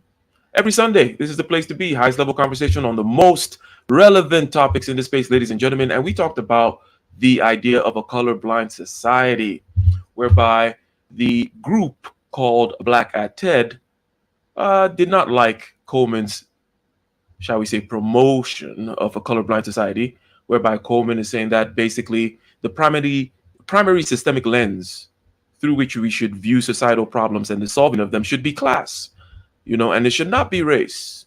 However, this is a position that is too abstract and perhaps unnecessary to be discussed, because, and I'm going to tie it into the comment that AM1 has here, and then we're going to ask ourselves here, starting with LAR, or if Kaizo is here, because on an individual level, I believe that you need to kind of not be looking at things through color, right? That, you see a Chinese guy, you should look at him as an individual and see what he's got or doesn't have to offer, right? But on a group level, it's impossible not to see color. You have to think of these averages and all these types of things, and quote unquote this community and that community and all that kind of stuff, right? And what historically has happened based on race, blah, blah, blah. But the tools of success of an individual are the same, whether you're black, blue, green, or whatever it may be, okay? And these tools include not seeing color everywhere, because it is not about color unless you're going into a purely political place where you're going in there directly because of your color and so on and so forth. But we're assuming you're not going to go be in the HR department at the United Nations or something. Most of us are not there. Most of us are just trying to develop a trade, develop a skill, build a network, and advance. And in doing so, the basic virtues that are required of hard work and sticking to it and grit and intelligence, dare I say, I have nothing to do with your color. But again, in group sense, it does. So to that point, we have AM1 asking this question. He says, thought experiment. Does the average racist person have the ability to impede the growth or success of any race or Obviously, person? yeah. The answer is simple, yes. But it's the wrong question, right? It's to what extent does the average racist person's ability to impede growth or success impact a person of a different race? Now, I if would you're say it's asking that, minuscule, but go ahead and tell us if it could ever be beyond anything beyond minuscule. yeah. So okay. So there are let's say let's use the case an example of what happened to the Irish black girl recently. There was a report, right, that happened. There was a gymnastics competition. Everyone was receiving a participation medal, especially the ones who came out on top. And out of the 3 finalists, there was only the black girl that didn't receive a medal. Now, the interesting thing here is obviously you could obviously argue and say that that racist judge or panel, etc., impacted on this little girl's life, right, and impeded her growth and potentially success, right, in that causing debilitating internal struggle between her identity in Ireland, right? So you could argue that question. So I would say in certain fundamental growth, or rather, should I say, early developmental stages of someone's life, yes, racism can actually impact on a person's ability to move forward. And you could also argue in the other case, groups such as Indians or Chinese or other groups that function in more sort of unison, the racism against them is much difficult because an individual so-called racist person against them can't do quite as much because they already share, let's say, an economic base. So ultimately, I would say that the average racist person against black people has more impact than other race of people because black people generally don't have as much, exact practices of, racial economics being practiced in their groups as other groups. So yes, to some extent it can. Yeah. So okay. I'm holding back chuckles because I see you reaching deep in the drawer, twisting and contorting yourself to try to say that, oh yeah, it's this Irish girl, when I know in your heart you don't give a crap about whatever the hell she might have gone through in some silly one little instance that might not have had anything to do with race. And if she doesn't get over it, then she's gonna have many more problems in her life with her dusty whatever. Who cares? Okay, but that's to be expected of me, right? LAR, what do you think about what AM1 says here? He knows the answer to that. Yeah, it can definitely impede your growth or success, but because of, just simply put, it's a network. There isn't a such thing as a racist person. There are racist people who work together. That's the point. If it was one racist person who didn't have a network of people that will help them figure out and impede somebody's growth or success, that would be different. But this country isn't like that. Every industry you go in, there's a racist network. And when you get there, you figure out who you can be around and who you can't be around. Who will actually help you in a situation and who will hurt you in a situation. And when that centers around race.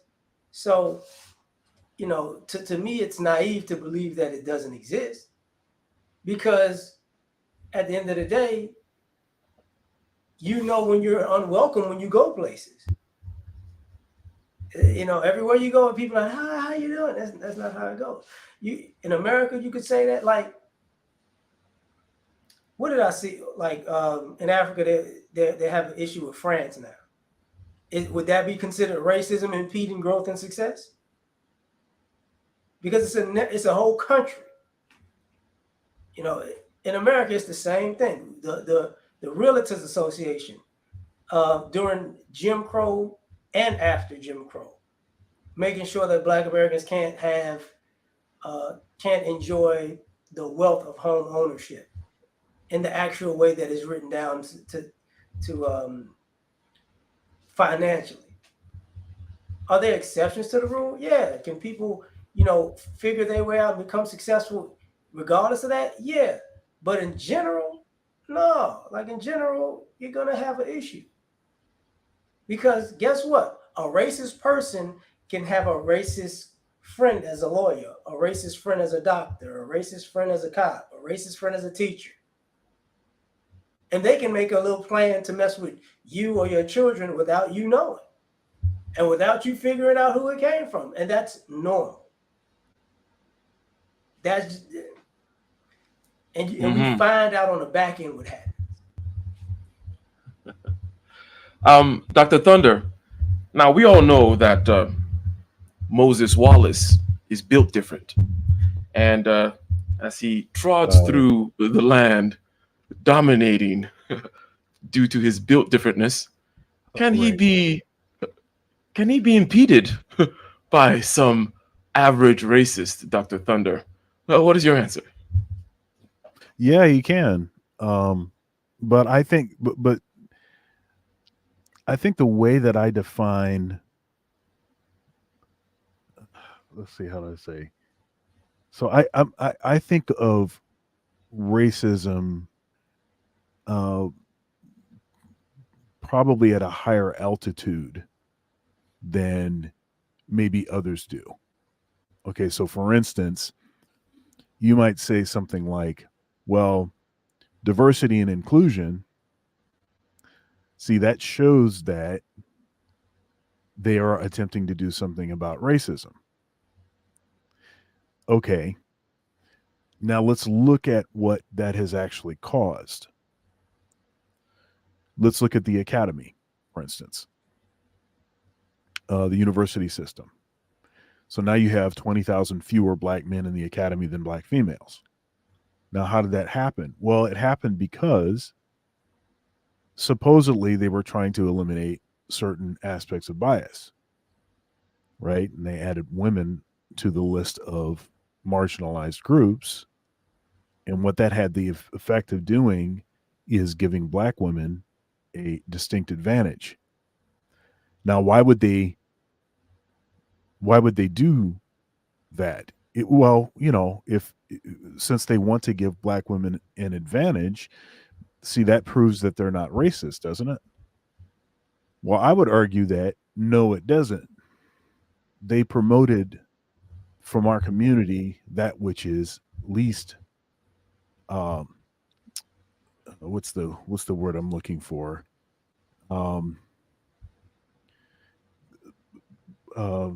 The least, what is the word? See, Maybe you won't be able to find one word, but it is the least likely to push the society forward, the least essential when it comes to the society, the least foundational. Right. Yeah. Right. So an aspect of the community that is not going to be as hard to manage. That's going to be less challenging to manage than black men. And if you want to actually take over a society, you disarm the men. So you could say, well, see, this is anti-racism, or not anti-racism. This is reverse discrimination or reverse racism. But actually, I'd say, no, it's not that at all. Actually, it is actually doing a very good job of articulating and demonstrating what the societal bias is, and which people are we most comfortable with being marginalized. And it's the black men and boys, right? So I'd argue that actually is an expression of bias, and powerfully, there's a lot of power associated with that. Okay. And then I'm gonna I'll also add this. So when I was in first grade, I played in the sixth grade band. Now this is in a rural community a school system. Okay, not a small school, but not a huge school system either. And I actually I changed elementary schools so that I'd be across the street from the middle school. Okay, so in first grade, I was playing in the sixth grade band. In second grade, I was playing in the eighth grade band, first chair. Now, what happened, and this was coordinated by my elementary school teacher, my second grade teacher, and also the principal, along with many folks from the local church. All right. From the local church.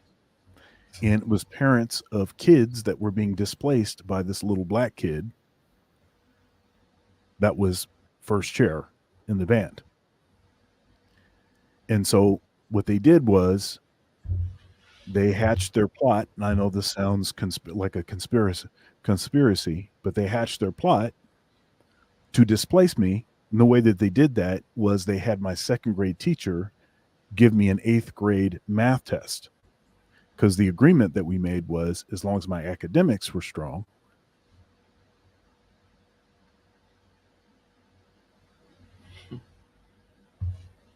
right? And so the long and the short of it is, I remained participating in the eighth grade band, but I no longer played in the eighth grade band. I'm sorry, I no longer was first chair. Now, my dad didn't tell me, he didn't say the reason that you can't play first chair, because I came home and I asked him, I said, well, what happened? Why can't I be first chair anymore? He said, you must not have been practicing hard enough. So he didn't use that as an opportunity to say, look, you need to be looking around your shoulder. Look at everybody else for an excuse for why you didn't achieve. He used it as an opportunity to double down on, I need to be, working harder, doing what I need to do to make myself better. Right. And I didn't find out this whole story until after I had graduated from high school. So I had no idea, but he didn't want these folks plotting against his kid. So my point is that yes, racism exists, and yes, it can be very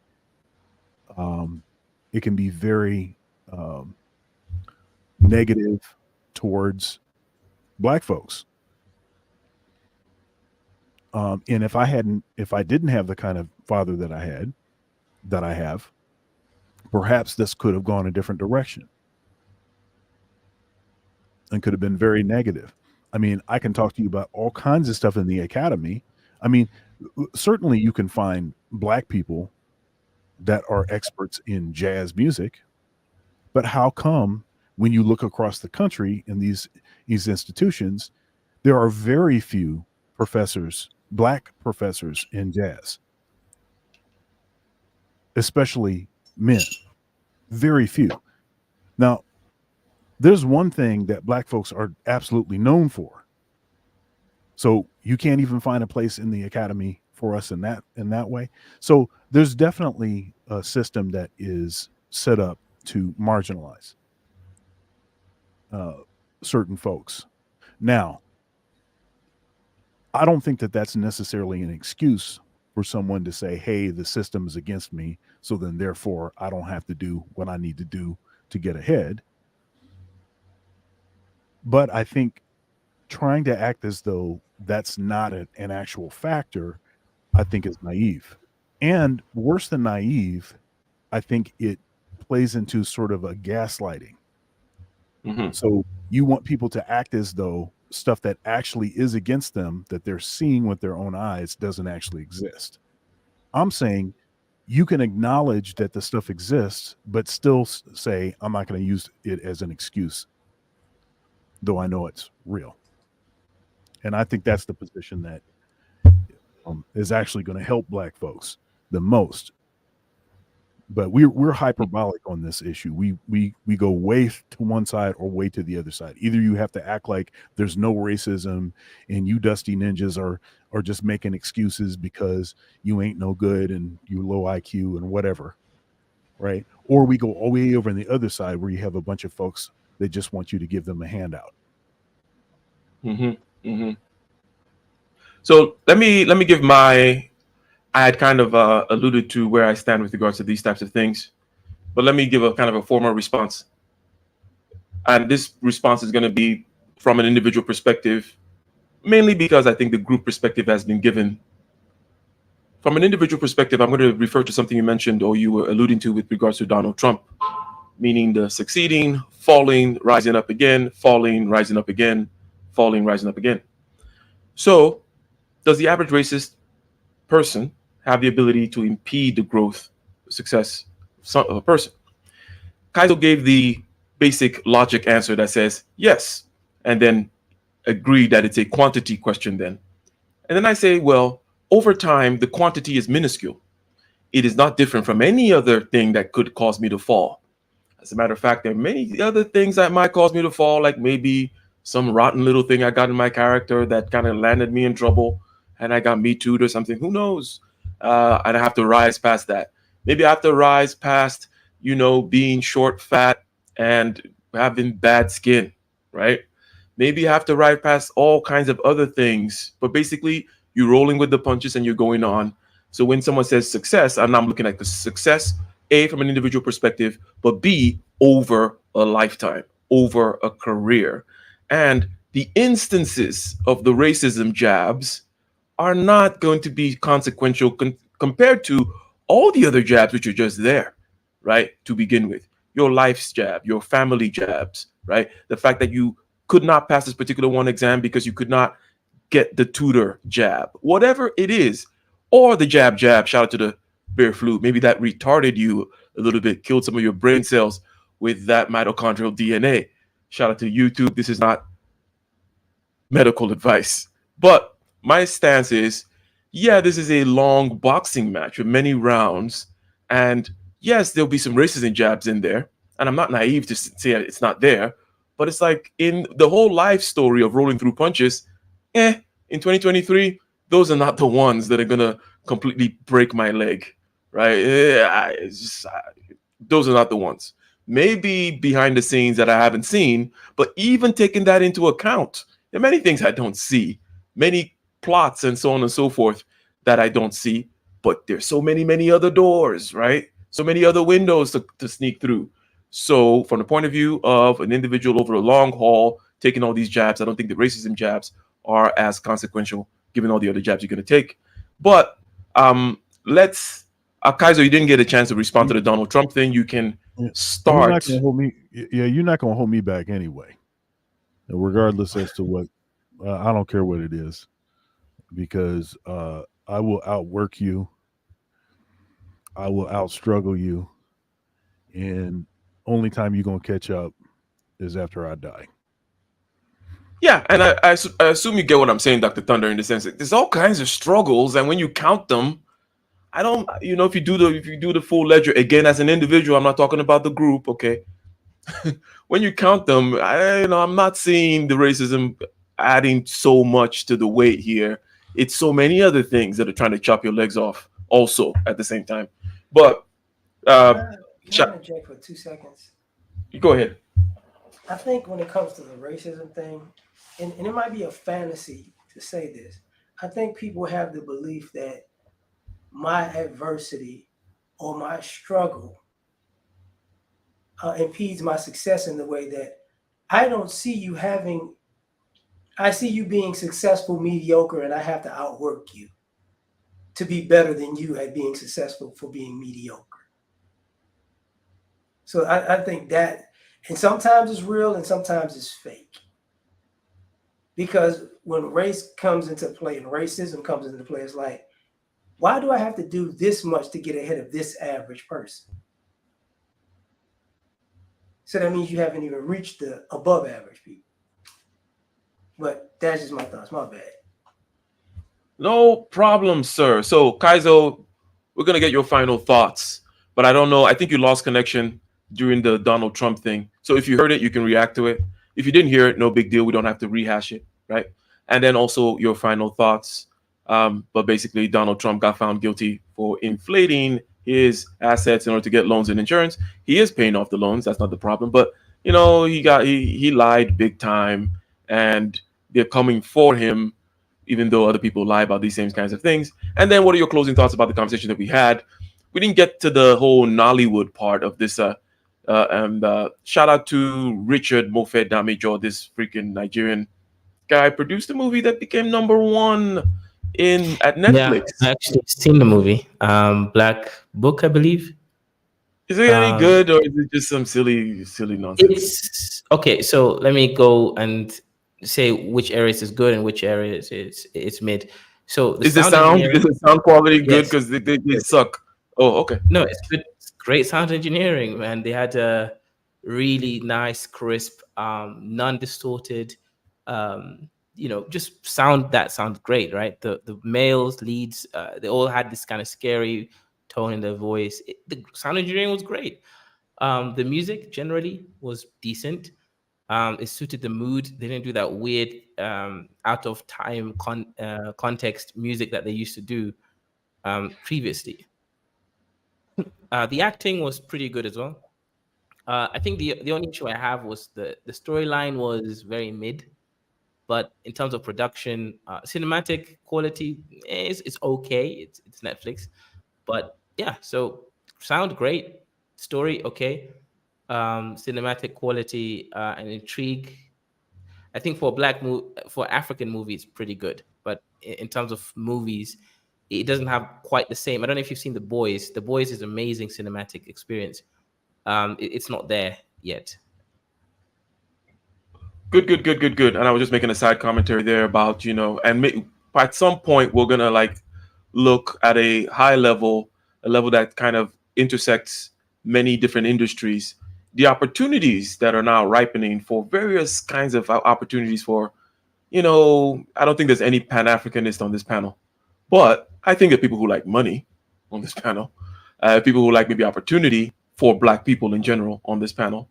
And I think that even with regards to grabbing hold of some engine, some marketing engine, some image making engine, in other words, Nollywood, the movie industry that's outside of Hollywood, I think there's a great opportunity for African Americans to do that, because these people, being the Nigerians, that is, need not just investment, but also know-how, right? We talked about Tyler Perry last week, and it was agreed that Tyler Perry has been captured somewhere, and he's not going to do anything. But we might address that at some point in the future. But Kaizo, what are your closing thoughts? And then LAR, and then Dr. Thunder, you can take us out. Yeah, so I think regarding this conversation, whether color is important metric to see, everybody sees all the relevant, let's say, high-level distinctions between people. That's obvious, right? We see color, race. We even see this tribal distinctions between even East Europeans to North Europeans, Albanians, etc. in let's say UK standards, right? So I think ultimately the question isn't whether we see color or not; it's how we interact with that color in our societies, because there always will be distinctions. If you watched any sort of fantasy movies, there's always dwarves, elves, humans, and there's always some racial aspect there, right? So perception will always exist. Question is, how does the perception interact with access to opportunities, and how does those access opportunities hinder, let's say, minority groups from, and by minority, we can even mean sociological minorities, as well as numerical minorities. That's why women got named as a minority, because apparently they're sociological minority. So I think generally, as Black people, right, because in America, there's also a huge number of non-FBA or, ADOS Black population, aka immigrant population.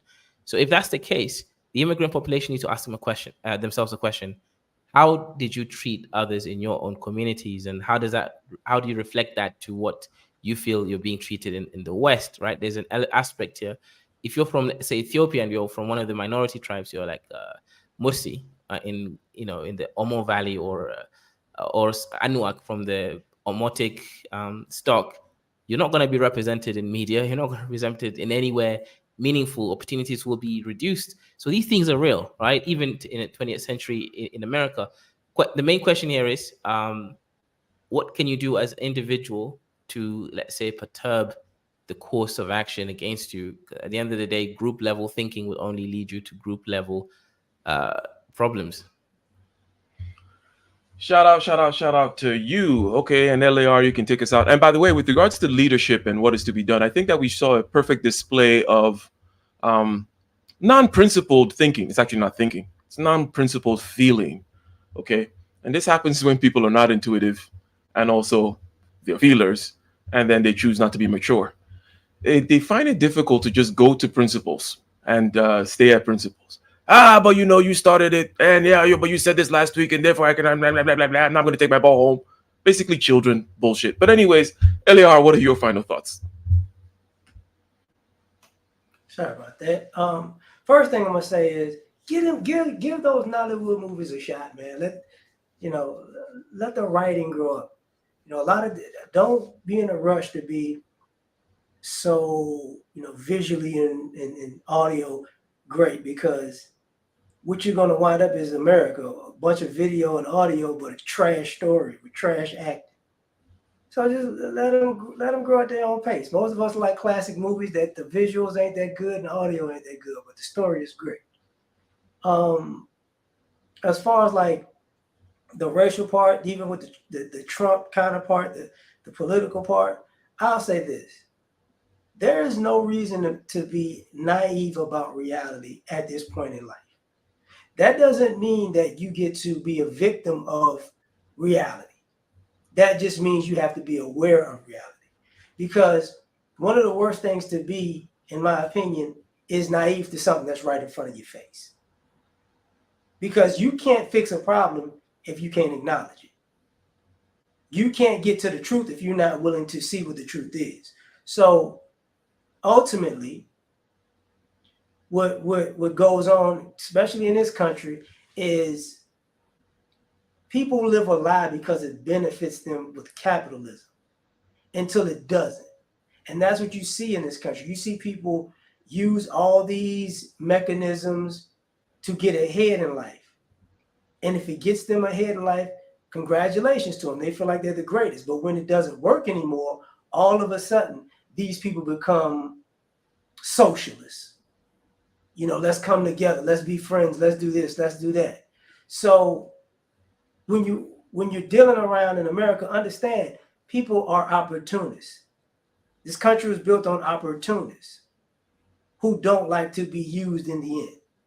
But I'm gonna leave it at that. Have a great one.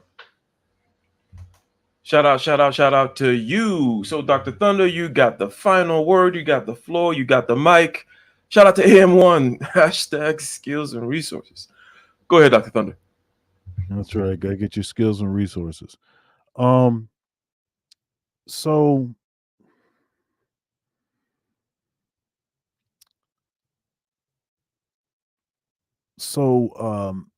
racism exists,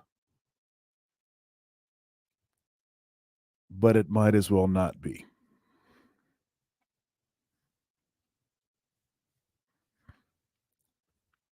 That's my answer.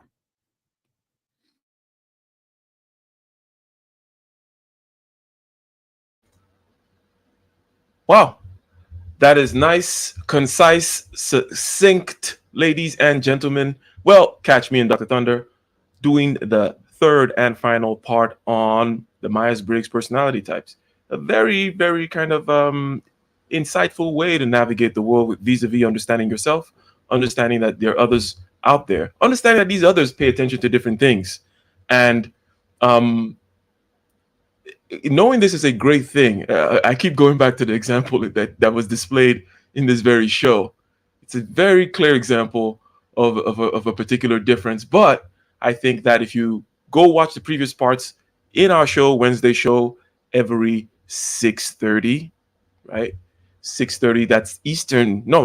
That's 9:30 Eastern Standard Time, but 6:30 in the Pacific time. Every Wednesday, we got Getting Ish Done, hashtag skills and resources. And we're talking about the Myers-Briggs. We're going to be doing the third and final part. Great show. I think the audience have been loving it so far. It's been a great conversation into understanding whom are you? You're introvert, extrovert? Are you a thinker or a feeler? Are you a sensor? Are you intuitive? You a judger, perceiver? These types of things. So, ladies and gentlemen, this was a robust conversation on Case Closed, the highest level conversations on the most relevant topics in this space. And today we covered a swath of issues surrounding the idea of race, color blindness. Is it an ideal that is worth dwelling on? Should Coleman Hughes have been pushed back and suppressed in the way that he was? Is there any case to be made regarding speech making you unsafe? I believe the word from LER is upsetting, but not unsafe, right? And that principle, I think, should be taken regarding allowing these things to be out there. And then, you take what you want. You argue what you want. What's the big deal? Okay. You can even come back and say, hey, look, as LER said, this guy has certain agendas. Okay. Hence, he's not speaking from a particularly safe place, right? Or maybe he's just naive and making silly Sam Harris points as though he lived in some abstract place in Mount Olympus. But until next time, ladies and gentlemen, peace. We are gone. And shout out again to the super chatters. We had Dati Gyaldem with £5 and one man went to Mo with £2. And with that, until next time, we're out. Thank you very much. Peace.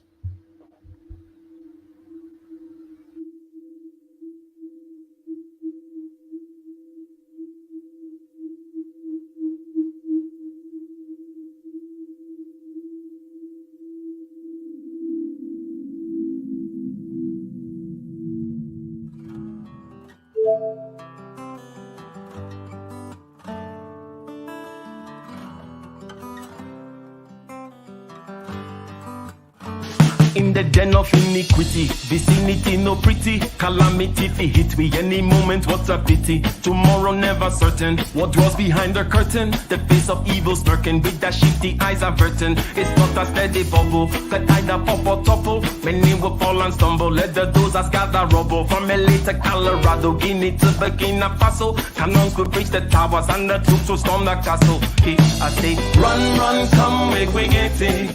Because the peace that is bestowed upon the meek is overrated. So run, come, make we get it. Calling all your daughters and your sons, we come forget it. I say, run, come, make we get it. Because the peace that is bestowed upon the meek is overrated. Lord, run, come, make we get it. Calling all your daughters and your sons, we come forget it. With the rubble steady rising, and hearts are compromising. Convictions here are stifling, making evil appetizing. The fists are steady forming, and countenance is falling. Defenses are withdrawing, possibilities are falling. In these your circumstances, evil will make advances. Pick up your sword and lances, and be sure to take your stances. Victory is never promised, the battle is upon us. Gather the brave and honest, and the righteous in your corners.